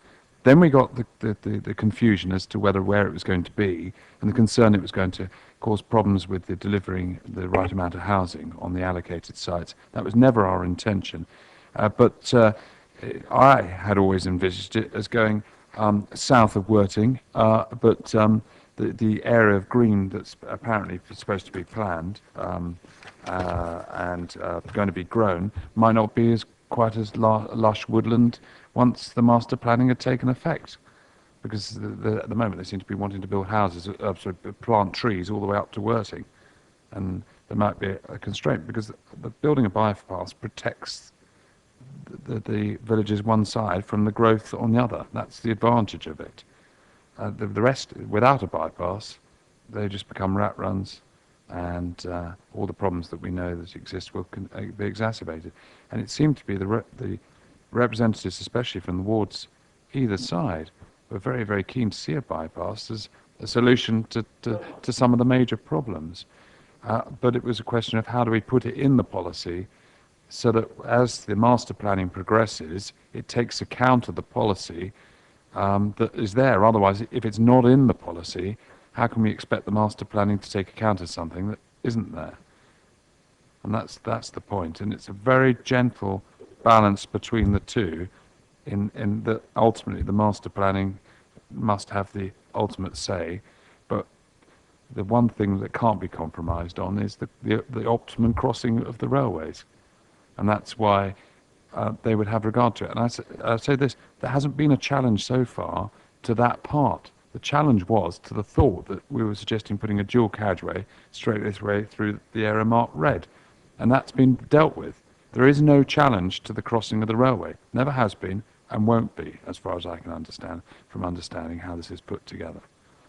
So I know that may be a fear from some, but it's the purpose of the extra wording on here was to make it abundantly clear that the sites allocated are protected so that they can fulfill what is wanting to be achieved through the master planning for the housing and the communities that are being created, not going to be adversely affected by this. Let me put it to you like this. It's obvious to all of us that the master planning must choose an optimum point for the crossing of the railway for the internal road, whatever we want to call it. Now, of course, that same point could be the same place for the western bypass, or it might be a different point. But they're quite capable of making that decision, and they must make that decision. Now, with that in mind, they won't be in a position, if it is the same point, well, the land's reserved for the optimum crossing point, and if it's a different point and going to be to the west, well, it's not going to have any development of housing on it in the current plan in any event. So therefore, the master planning will take care of it. So any concerns over that little stricture to try and focus their attention is not going to be a problem to the delivering of the housing. Councillor Harvey. Well, just on the basis of what the Cabinet members said and appreciating what others have said as well, first paragraph achieves that. I would simply dispense with the second and just wholly constantly leave it with the first. And then you are doing what you're doing in that context. In a sense, the master planning process with the landowning side fulfills that element. And I don't think then you raise the spectre of any issue. I'd simply do away with the second paragraph and hold on to your first rewritten one. I think that's very adequate for what you just said, really. If I may, I know you're keen on time, Chairman, but the second paragraph deals with the western bypass, the first doesn't. And that was the clarity I wanted to get, because the existing drafting blurs the distinction. And that's why when you first, if Councillor Harvey first said the first sentence of the second paragraph he was content with, I was mulling over whether the clarity thereafter was necessary or not. But I mean, my understanding is that if we're going to mention Western Bypass, we're going to have to distinguish it from the other road. And therefore, I agree with that, but I was persuaded by Councillor Mitchell's argument. I mean, it's the red herring in the middle of it all, isn't it, in the sense of how far can you go that doesn't constrain? And the minute you mention the words, then you open that up. And I think, actually, I would suggest that it is inherent in what the master planning process needs to be going forward anyway, and it's inherent in what those members will consider in far more detail than we can, with far more evidence than we can. And with all due respect, even the Cabinet member in that sense, because they'll have the other consultants sat around the table with them debating it while they do it. And I'm sure, Mark, you'll be there from your side and John from his other side. But I presume it's John in terms of the landowner responsibility. In that sense, it just seems superfluous. So stick to the first paragraph, be safe, be secure, but make it absolutely clear, I think, going into the many down overview process, that has to be tackled through them, how they deal with it themselves. Councillor Mitchell. But, I think this is in the wrong place. If there is a desire by the local planning authority, i.e. us, and the council, i.e. us, to have a western bypass, there's nothing to stop us putting in the local plan. It's not an amendment, because it's new information, because it's never been mentioned in the local plan earlier. Nothing to stop us putting in the local plan somewhere. It is the long-term intention of Basingstoke and Dean Council to establish a route for a western bypass in the plan. Then it becomes incumbent on anybody who has land anywhere near it to take note of that fact, and you can draw their attention to it. And if you do it this way, by putting it inside one policy affecting one bit of land, you're applying something to that bit of land, you're not applying to the other bits of land. And you're going past the golf course, there's lots of places down there where this might impact on those applications, those areas of land.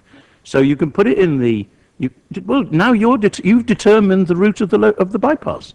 And we are also, in this case, the landowner of the land. We will be doing the master planning, right? I hope. Otherwise, why are we having all these map meetings and special OSCOMs and so forth? And in that process, we can decide that we want a local bypass and where it's going to go.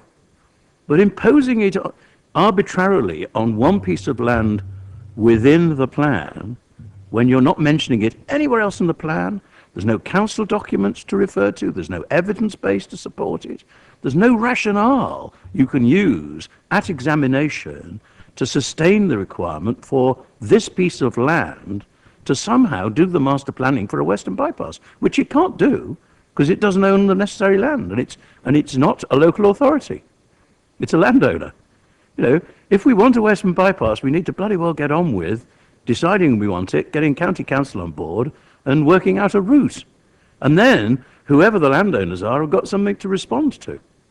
But I just don't see that this will fly. By all means, put it in. If the cabinet decides to put it in, fine by me. I've just made my opinion known that it will go out at inspection, and therefore, the people who think they're going to be comforted by it in some way will be very upset, because they'll ask the question, when are we having the bypass? Where's it going to go? Answer, no idea. There's no money for it. There's no plan for it. There's no route for it. They will say, it's a con trick. Thank you very much, foolish politicians, for leading us down that particular garden path.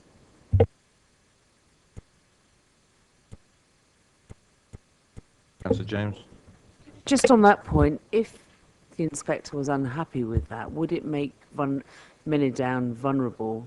Would it kill Manydown in relation to the inspection, if in relation to that one issue? Yeah, I think Councillor Mitchell's right, because it's saying about a potential requirement. It's not saying it has to be delivered. It's not saying that the policy is dependent upon it. I think he would just say, take that part of the policy out because it's not deliverable or it hasn't got the evidence to support it. So my concern is raised by forestry, I suppose, is that if residents in Winklebury maybe feel this is the way that they want to go, and it then comes out, the impact that may have on that development going forward, and we need to think about taking the community with us. So I would have concerns. Why was the section taken out in the first place? We need to be thinking about it very carefully in the message that we send out. I'd like to contribute something in here because we've got some concerns coming from both ways. I tend to go along with the point that we're talking about something that really we don't want to be anywhere near Manydown. The whole point is to take the traffic away from Manydown and don't use the internal link roads within the site, developed site, as the rat run. Now my question to Andrew is there any value in putting a statement somewhere in the plan, in the text under Manydown, that the council would look for this potential western bypass at some time in the future. Make it as general as that, because it's very difficult, I think, to bury it in the plan, which refers to certain sites. And it could be, as has been well pointed out this evening, that it won't be within the many downside at all, because we want it to be outside the site, and that is not covered by the plan. Now, I don't know there's a mechanism for us to make a very short statement in the plan. I don't think it's appropriate. I think this is something that Councillor Mitchell made. It's a separate issue. We know what we're all about. We can only mention what's going on within the site. But we have to sort of separate it out. I don't think the inspector's going to look too deeply into this and say, well, what are you going to do with all the traffic? Because it's outside the site. You've addressed what's inside the site. By that, include the first paragraph and the first sentence, first part of the sentence. Yes, master planning might, but it might come up to this stage where they say, right, we're going to throw it right out to the west, the other side of Oakley. Yeah, we're banding around this word master planning. The master planning for the development is the master planning for the site that's allocated. It refers subsequently to long-term strategic master planning for the wider area. That is not part of planning for the development. It's a reference point for the wider area of land about which we know nothing, except a big chunk of it's supposed to be a separation area, or whatever the thing's called. You know, we keep messing about with this word. And the simple answer to this is to have a motion in council, see if you can get support for it, a motion in council, easily drafted, that says this council wishes to establish a western bypass to alleviate traffic of the future, blah, blah, blah, of many down, blah, blah, blah, in council, this is, and seeks support from Hampshire County Council. You've then got a reference point, which you can reference in here, and at the inquiry, and at appeal, and every other thing. Without that reference point, I can't see how you can introduce the concept of a master plan with no other documentation of any kind whatsoever. But motion in council will fix the problem, because then you've got to take account of it, because it's a decision of the council. Councillor Gardner. Just a thought, but this is something that could be better dealt with under policy CN9, looking at 92 of 185, transport. Paragraph 580 talks about the Hampshire Local Transport Plan. Now, this is outside the local transport plan, but it is very much akin to forward thinking in terms of what we want done in terms of the road network. Councillor Harvey. I'm very nervous about having anything that is so grey, so fuzzy, so undefined in the sense of being in this plan. We aren't talking about a western bypass in this plan. We are not talking about, as purely the local planning authority, the whole of the area in the context. We're talking about the policy area. So in that context, I just don't understand how we can legitimately raise the spectre of it without causing so much issue for us later on, either at EIP or through conflict and issue with the Many Down Trust, which would be totally inappropriate. It needs to be taken. I mean, you know, Councillor Mitchell, Councillor others, you've all said the same thing almost in the sense of how we need to handle this. And I don't think a motion to councillors, because this is going to involve government. This is going to involve the Hampshire Highways Authority. It's going to involve much more than this.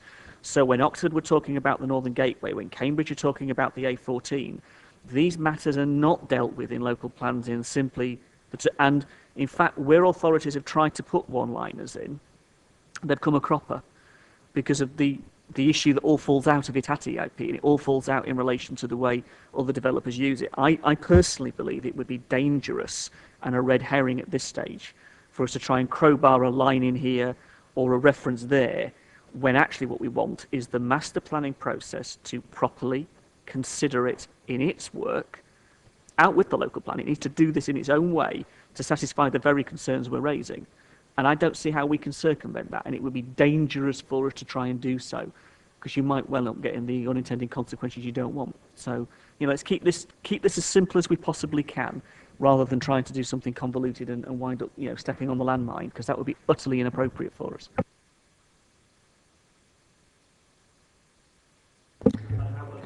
Councillor Mr. Tucker.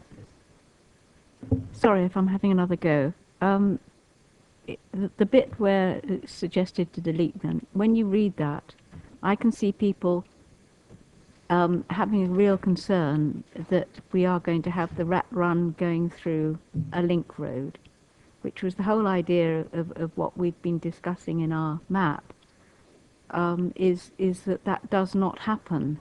And I can see how the other words that have been suggested move you away from that. So from that point of view, I can, especially the first part of it, I can see that is much gentler and not pointing all the traffic to be going from the top to the bottom. But whether or not we ought to have all of it in, I'm not sure. But I am concerned about the words that are already there, about a link road just connecting one to the other. So, oh, that's the way to get to so and so. That's the quickest way. People will use it.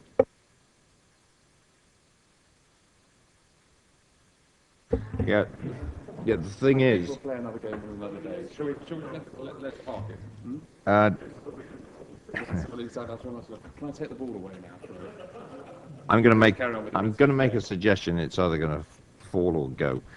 To replace with the words on SS 3.10. Well, you've got until Cabinet on the 18th. It won't come back to us. Just to do the replacement of the first paragraph to the one that's suggested to be deleted. Yes? Would that work for the committee? Correct. To replace with the words. Well, I'm trying to work this forward. The first paragraph, the first replacement set of words, paragraph, that can replace the existing. Could we agree to that? Mm-hmm. We're not mentioning a bypass, but what we're talking about is the linking of the various communities within the Manydown site that is being considered in this plan. And it doesn't go all the way down to the bottom to the A3400. Would that be acceptable to the committee as a starter?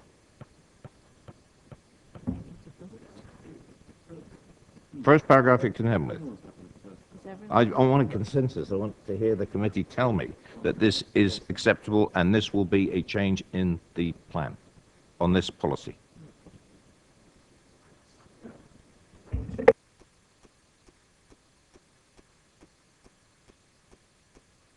And this is why I asked the officers, are we open to a lot of too many questions from too many people if we even mention a western bypass in the local plan? But we have had a consultation and we haven't been inundated with questions about the western bypass, which was in the previous plan. The draft that's been deleted with all the red refers to a western bypass, doesn't it? Look, if you have a look, yeah. Yes, O on page 58 of 185. Safeguarding the land for future construction of a dual carriage as a continuation of West Bypass for Basingstoke. Well, no, but the point is your concern about that, and under N previously at the bottom of 57 of 185, there shall be planned as a western bypass for Basingstoke, 3 lines up. So it was there, and we weren't inundated with a load of problems over it. But I'm listening to what you said, and I'm very happy to go away and reflect. Mr. Hunter. Just to say, in terms of that first paragraph, I think there's some words in there that we could help deal with bringing little n into something that says similar things, but there are some other things in there that we wouldn't want to lose, like the safe and convenient access from Winklebury by means of footpath and cycleways connecting to the country park, etc. So would you be prepared to leave it with officers to try and do some work?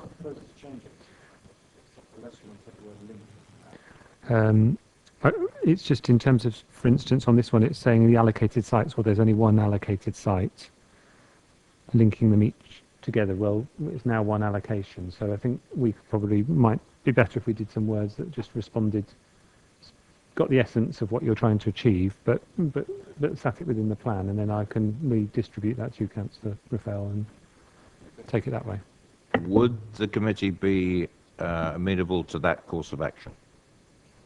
Would we see it before cabinet so we can? Can be circulated.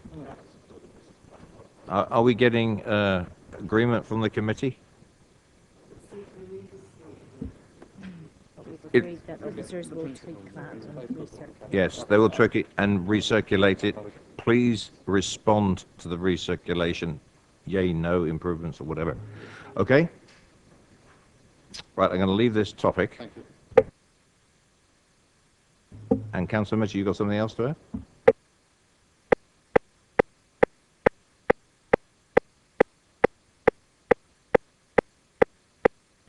Right, I'll put you on the list. Councillor Shaw. Yeah, thank you, Chair. I'll keep it snappy. The issue of sort of green parts of the existing plan that have been deleted, and I'm referring specifically to EM10F on page 117 of 185, 6.83 on page 119 of 185, 3.11 on page 35 of 185, and 4.74 on page 68 of 185. Those are all, you know, specific references to green things that have actually been sort of deleted in the current draft, and I hope the portfolio holder will consider putting some of those back, because I think some of them are really quite specific, quite useful things to make reference to. On CN3, housing mix, and also one of its subparagraphs 5.22, which is on page 77 of 185. I think, as others have said, the problem really with CN3 as we now have it is I think we've really sort of watered it down to the point at which it barely says anything really. And I would like a bit more sort of meat there really, and a little bit more sort of toughening up of that particular policy. And finally, on 5.10, which is on page 73 of 185, where we have some of the exemptions, if you like, in that particular section. I think those are drawn too widely, and you know, the particular one I'd pick up is you know, one of the things where we'd allow stuff to happen is where it's judged to be difficult, you know, for the housing to be managed. Well, you know, having been involved in housing management in the past, housing management can be a pretty tough and difficult business at times for all manner of reasons. And I think, you know, I'd like a toughening up, you know, perhaps by the, you know, substitution of impractical for difficult in that particular paragraph.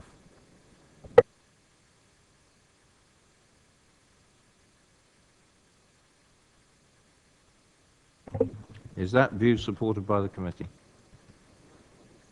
Yes? Which view? Just follow up.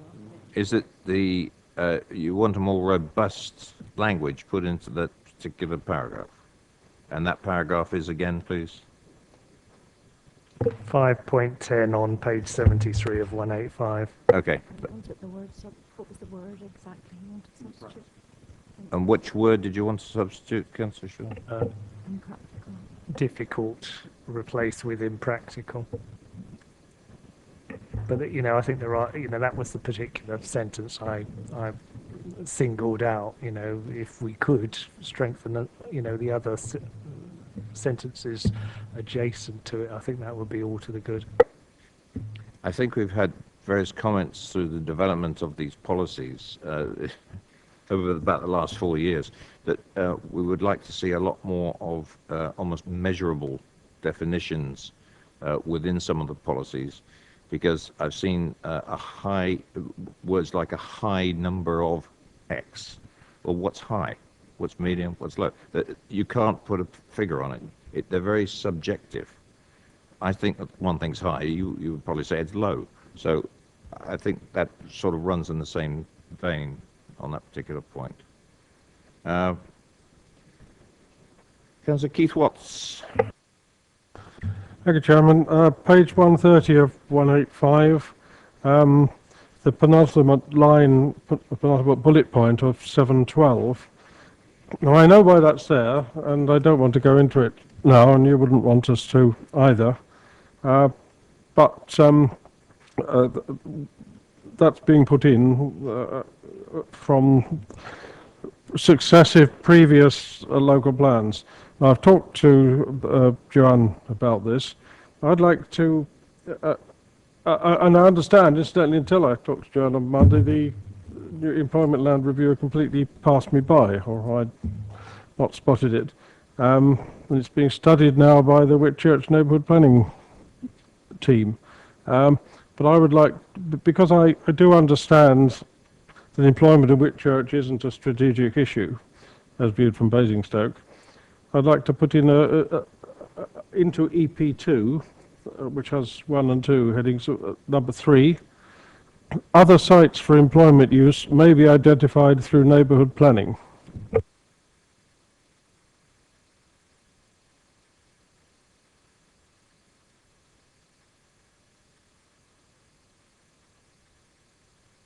Officers, do you have a comment on that? No, no problem. Would the committee go along with that one? Yep. Sorry, page 52, which I now have to find myself, which is Blosswood Lane.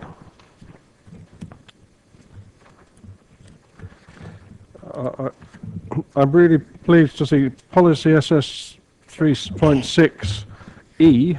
I'm very pleased to see the inclusion of the junctions within the town centre. Can I, referring to policy CN9, which talks about transport being integrated into existing networks, we really need to have a master planning approach to that. And we talk about master planning usually around contiguous sites, but we are going to have, once the neighbourhood planning is complete, and assuming everything goes to plan, a number of sites in Whitchurch. And I would like to see that the impact of development on the local road network is looked at in an integrated way as it applies to Whitchurch. So really, I mean, I'm not actually changing anything, because what I'm saying is I want policy CN9 on page 92 to apply in Whitchurch just as much as anywhere else.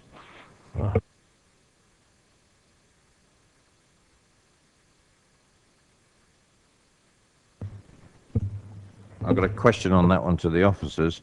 Generic policies such as transport, they in fact impact everywhere in the borough, do they not? So it doesn't exempt you at all. No, I don't want to be exempted. I want it to apply, but as there's a current planning application possibly about to be determined, I would want us to bear in mind the integration aspect in assessing all these competitive transport assessments where the various consultants prove that their own clients' proposals are the right one. Need to be integrated. You are actually speaking from my heart as well, because Yes. I've been pushing that particular issue. But all the way. my substantive point is I'm pleased to see that change. Okay. If we can, oh yes, 97, page 97 is the answer to Councillor Mitchell's issue, because that's where the setting of the AONB is added as a change to policy EM1. Well, I have to say I find that rather alarming, because the AONB or its setting could be something enormous, could be possibly taking Basingstoke and Deesby, the AONB. The setting is rather spoilt by AW Aldermaston and Didcot Power Station. Can we perhaps have something done about those before we start worrying about our developments? So it is in there. I was possibly, I don't know, was I the only councillor who took up the offer of a surgery with someone from the ONB? I came in here and met someone who arrived at the same time as me. Unfortunately, he didn't know anything about planning, which was the reason I wanted to talk with them. And we already have the problem. Blosswood Lane site has been opposed by the ONB, even though it's cut off from the rest of the ONB by a trunk road. And I've expressed my doubts before that the AONB management plan and its staff don't recognise the needs of communities that are bordered by the AONB. So it is there. I'm bothered about it. I know there's no chance of getting it taken out, but I shall continue to speak my mind about it if the AONB are unreasonable on things. Those are the changes. I would like to point to the elephant in the room, because I want to talk about a change that hasn't been made. On page 37, which is the 748 housing target in 4.5. I don't need to find the page really, because at our, well, not our last meeting, but the last meeting on this topic, we had recommendation from the officers that should be increased. And I was minded to look positively on that because of the advice, not about objectively assessed need, but about where we're going to go with the examination in public and other things. Now, I am now supporting the portfolio holder's decision to go forward with that number. The words in the plan are objectively assessed need. I think we can show that. But I do think this is another thing on which we need now, basically, to stand together and perhaps have representatives of every group in the council to speak to the inspector about this. Now, if as a result of that the inspector finds us unsound and gives directions and so on and so forth, then we can face that all together as well. But I'm quite clear that the numbers we've talked about up until now for Whitchurch are objectively assessed need, and I don't really want to be going out moaning, oh, it's all because of the government of the inspector and so on, that we're changing our plan. So I'm supporting the fact that that hasn't changed. And my final point on page 57, little k, many down, talks about direct and indirect impacts on biodiversity. And I think you're probably going to tell me it's not a matter for planning. I think we should be influencing the landowner at Manydown, taking the lead from the sort of things that Paul Beavis has been telling us, to manage the farmland before it's developed and manage the farmland in the strategic gap in such a way as to minimise the adverse impact on the biodiversity. And I may have got that in 4 minutes, I don't know. You don't want to know. Councillor Peach.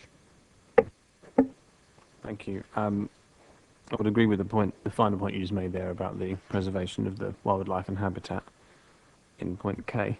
But furthermore, I wanted to reiterate the point I made earlier when we were discussing the Manydown roads, was with regards to the rat running.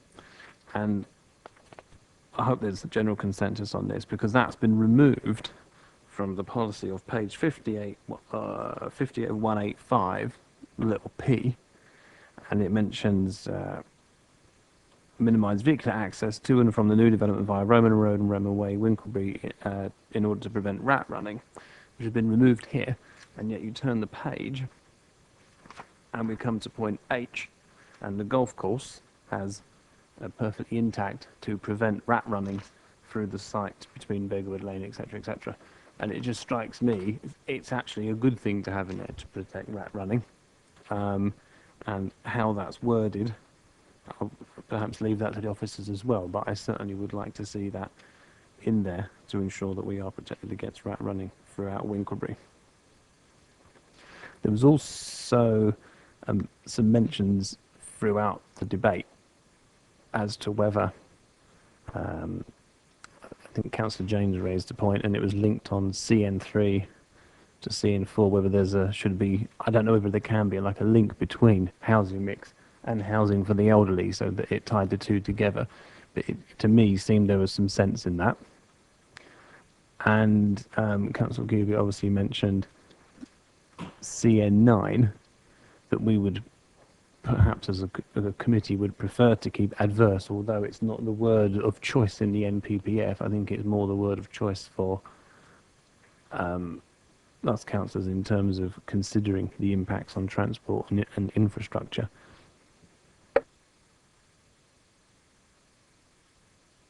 Okay.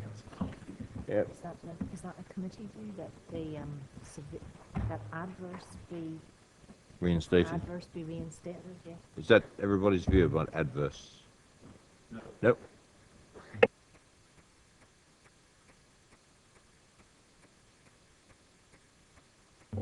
Any development can be said to have an adverse impact on the local infrastructure. No doubt about that whatsoever. One house, adds in my track would add to the traffic and so forth. So it's not within national policy to allow you to say that you can't have anything that has an adverse impact. And national policy clearly says severe. And for us to have something which is clearly against national policy and stops anything from being built anywhere wouldn't work. So whoever suggested changing removing adverse was quite right. Whether severe is the right word, either nationally or locally, is a totally different question. But you can't say adverse because you put 10 houses somewhere, it has an adverse impact on all sorts of things. And you have to mitigate it and so forth, but it's not a reason for refusing a planning application. You have the floor, actually, Councillor Mitchell. You're next on the list here. Sorry? If you want to continue it, and was that your point too, Councillor Harvey? Just wanted to support Councillor Peach on, so that it's not just one member saying it, but the comment about preventing, I would use the word preventing rat running from the new development via Roman Road and Roman Way. Thank you. Councillor Gardner. We've talked about whether we use adverse or severe. Could I suggest we use severely adverse? Thank you, Councillor Gardner.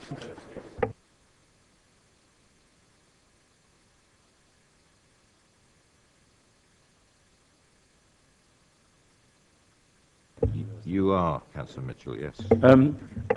Firstly, the AONB and its setting, we all have different experiences of the AONB. I have found that the AONB planning officer is extremely helpful in most cases. And in fact, in cases that come to development committee where in some cases our own landscape people have opposed a development, the AONB guy has looked at it very carefully and said it's not doing any harm as far as I can see it. So, and the committee has agreed with the AONB officer. The other point is that the setting of the AONB is not the AONB.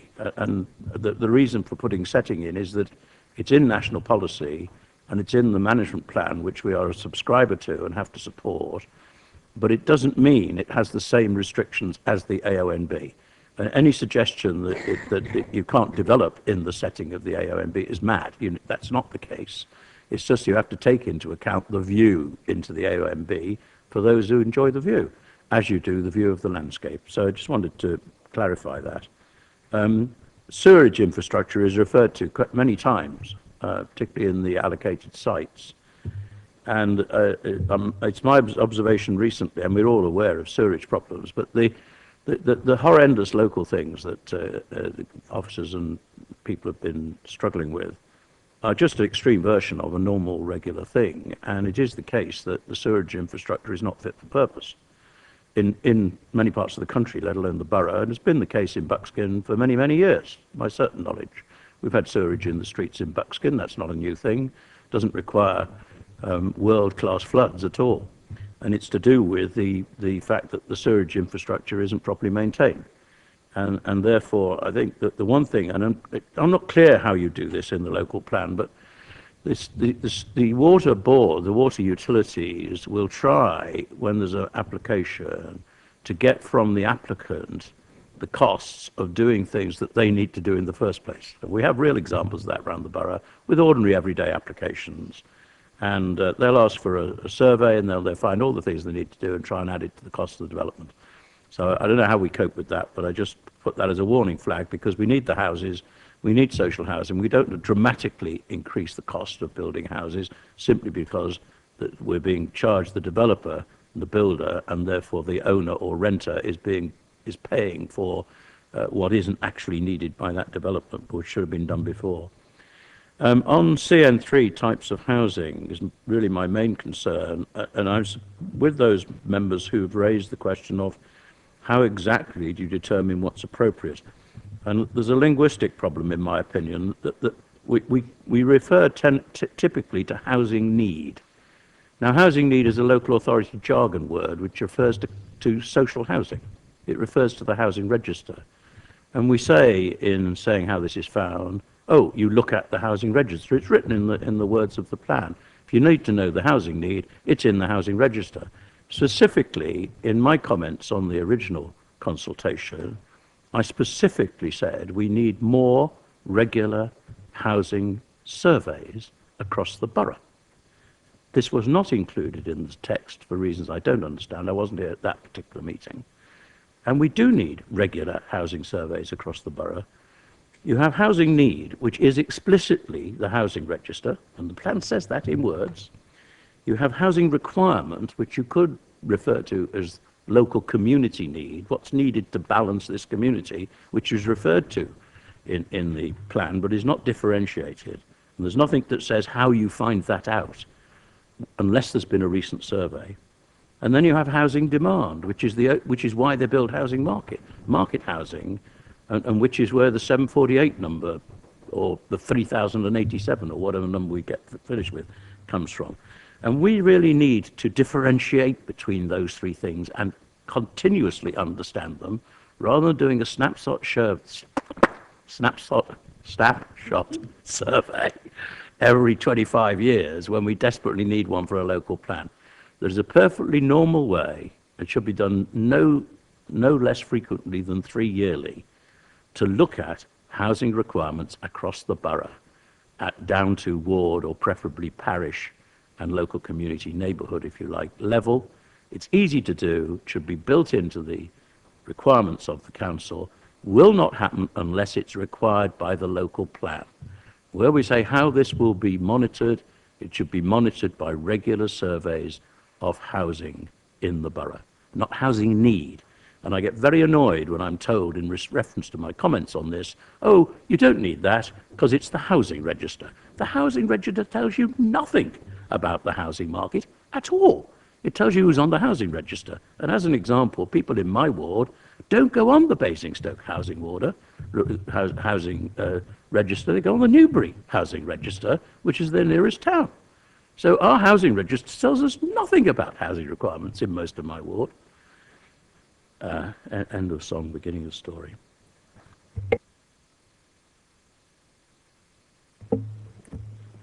Do we have the specific statement in the local plan about housing need is determined from the housing register?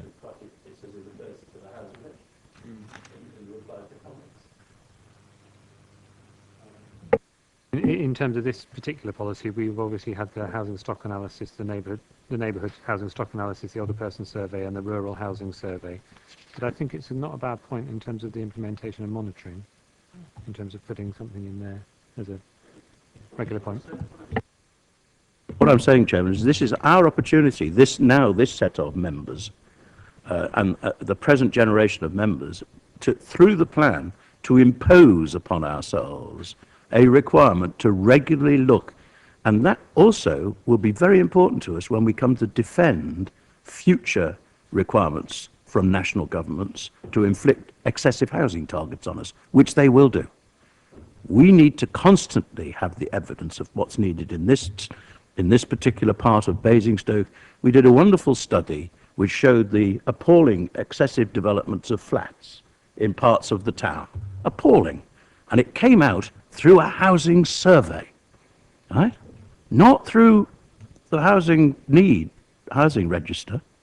Housing register will drive the development of flats, as we heard earlier. We really need to use the plan to put a few words in, and then somebody can raise it in council. When is the next housing survey? We haven't had one for 2 years. When is it being scheduled? Would the committee go along with that? Councillor James? Yeah, I definitely would. I'm concerned that we've moved away from housing needs surveys or from surveys. It was something that we did as a regular practice. And picking up on that point, and that's what I was saying in relation to the housing mix. When we're talking about housing need, it's determined by the register. The register looks at need, but that's determined by the housing allocation policy. So somebody is entitled to housing in relation to a specific type of need, and that will, as Horace has said, will be a flat.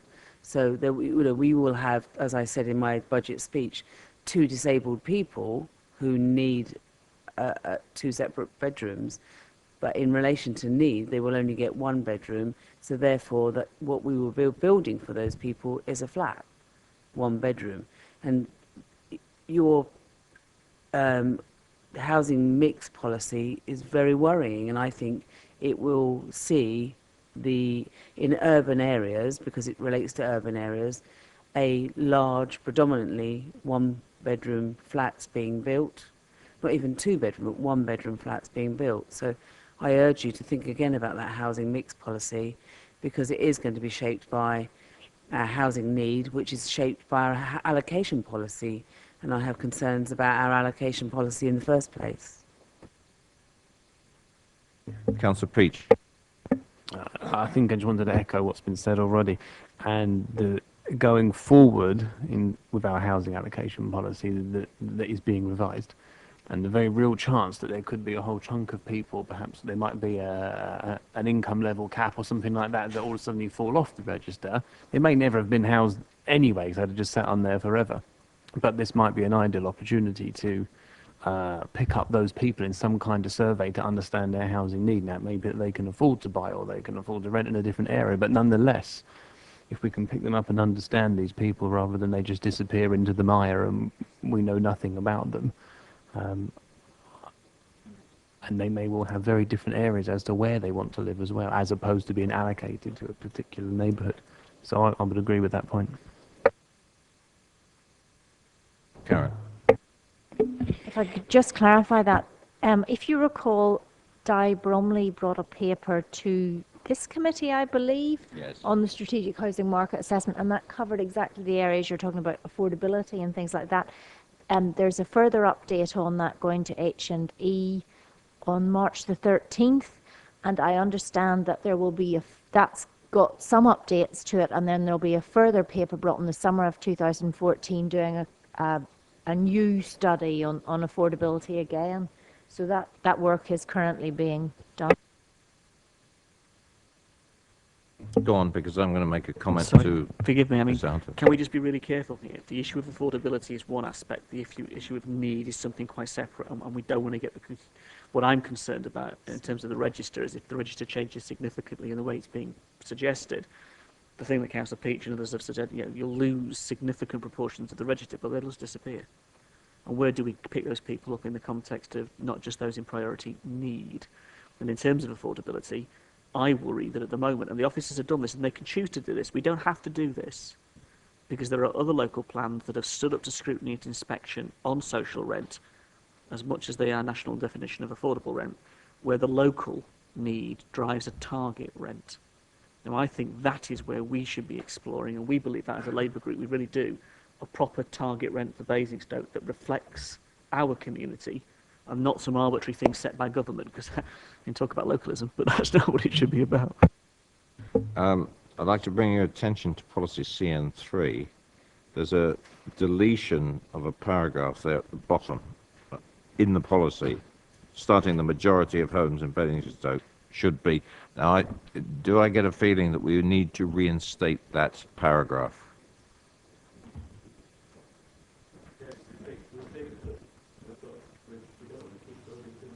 Right. Did you pick that up, Andrew?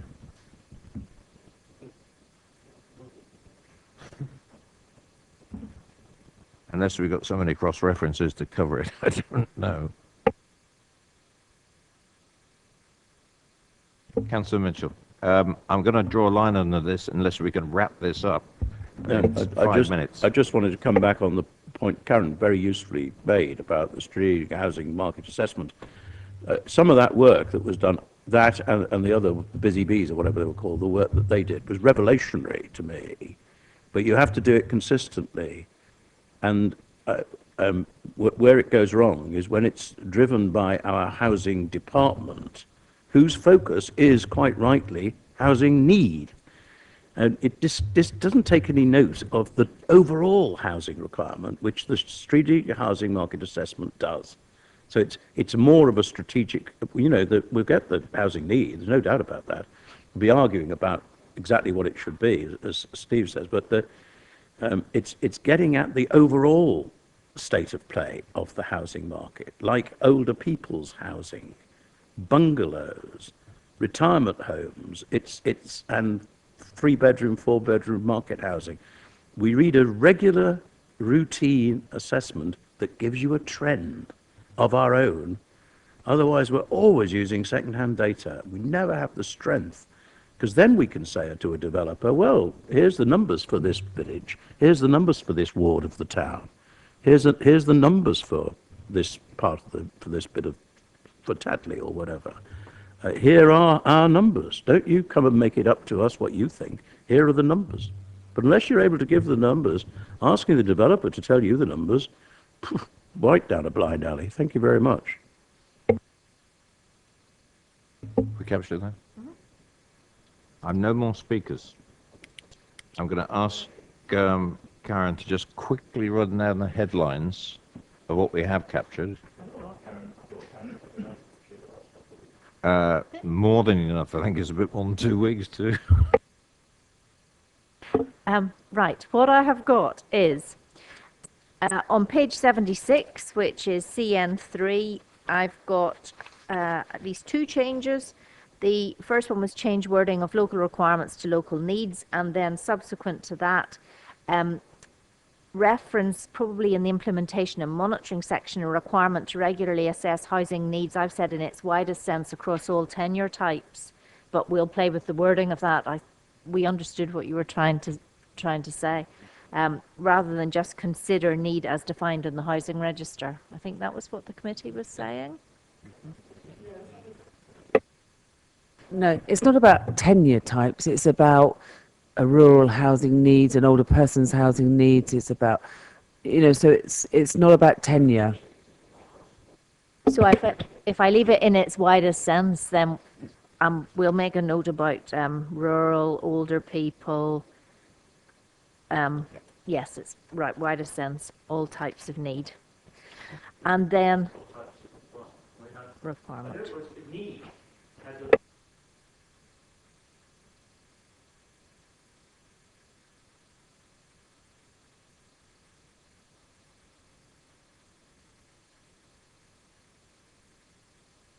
And you want it then to reinstate the paragraph which has been deleted, beginning the majority of homes in Basingstoke. And the interrelationship with the elderly policy, which Councillor Cuban. And look at the interrelationship with policy. I think that's CN9? CN4. Yep. Interrelationship with CN4. Great. Okay. Then I've got, going to page 57, little g, add the word setting. That was in relation to the North Wessex AONB. Then we have Councillor Raffel's proposal with regard to that. I think there was general consensus that we look at the first paragraph, but not exactly as worded. You said that Andrew could take that away, tweak that, and together with Councillor Raffel come up with some alternative wording. But then subsequently, you also said that in looking at roads in that area, you wanted something about rat running looked at again as well. So I think that'll all be wrapped up in a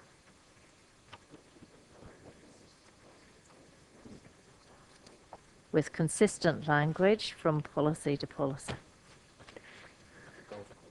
I'm sure that'll be all right, won't it, Andrew?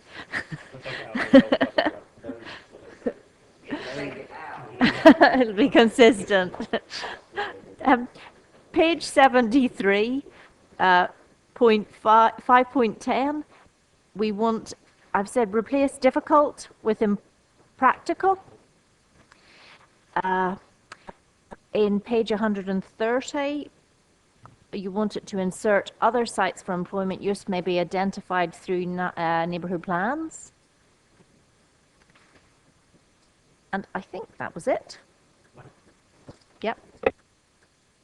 Well, I just captured on 5.10, there are at least 2 councillors who asked us to look at the bullet points there in terms of strengthening.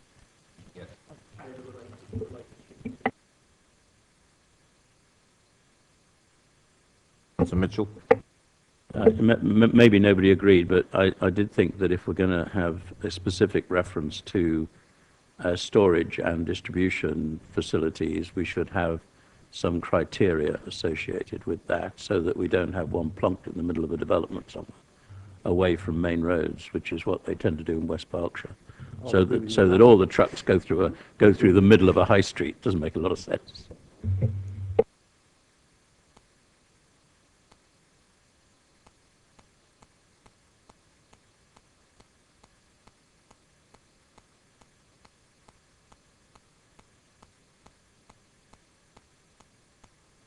In terms of the storage and distribution, we obviously have the definition that's already in the use class order, which would give you the type and the type of use that would be.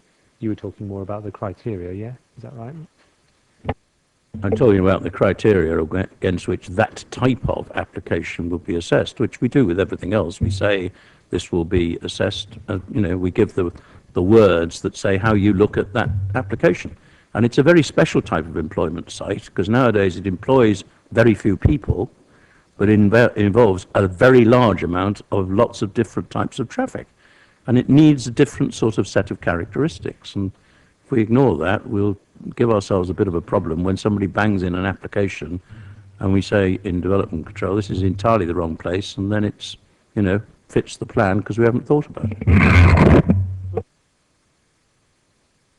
Councillor Harvey. Well, surely, I don't know whether Joe or Andrew will, but surely anything that comes along that's fresh should be looked at in the context of location-wise, the existing employment areas. So we shouldn't be seeing any outside of those areas coming forward, should we? Because we've got the powers to turn them down.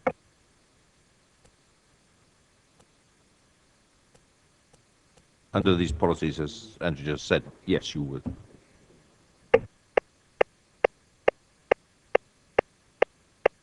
So can I just clarify that's not a comment then? No.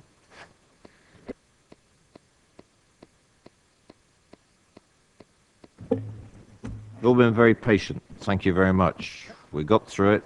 3 minutes over my nominal closing time. Thank you very much, members. Thank you, officers. Let's go. Tomorrow is cancelled. Yes. They've been good. You've been good.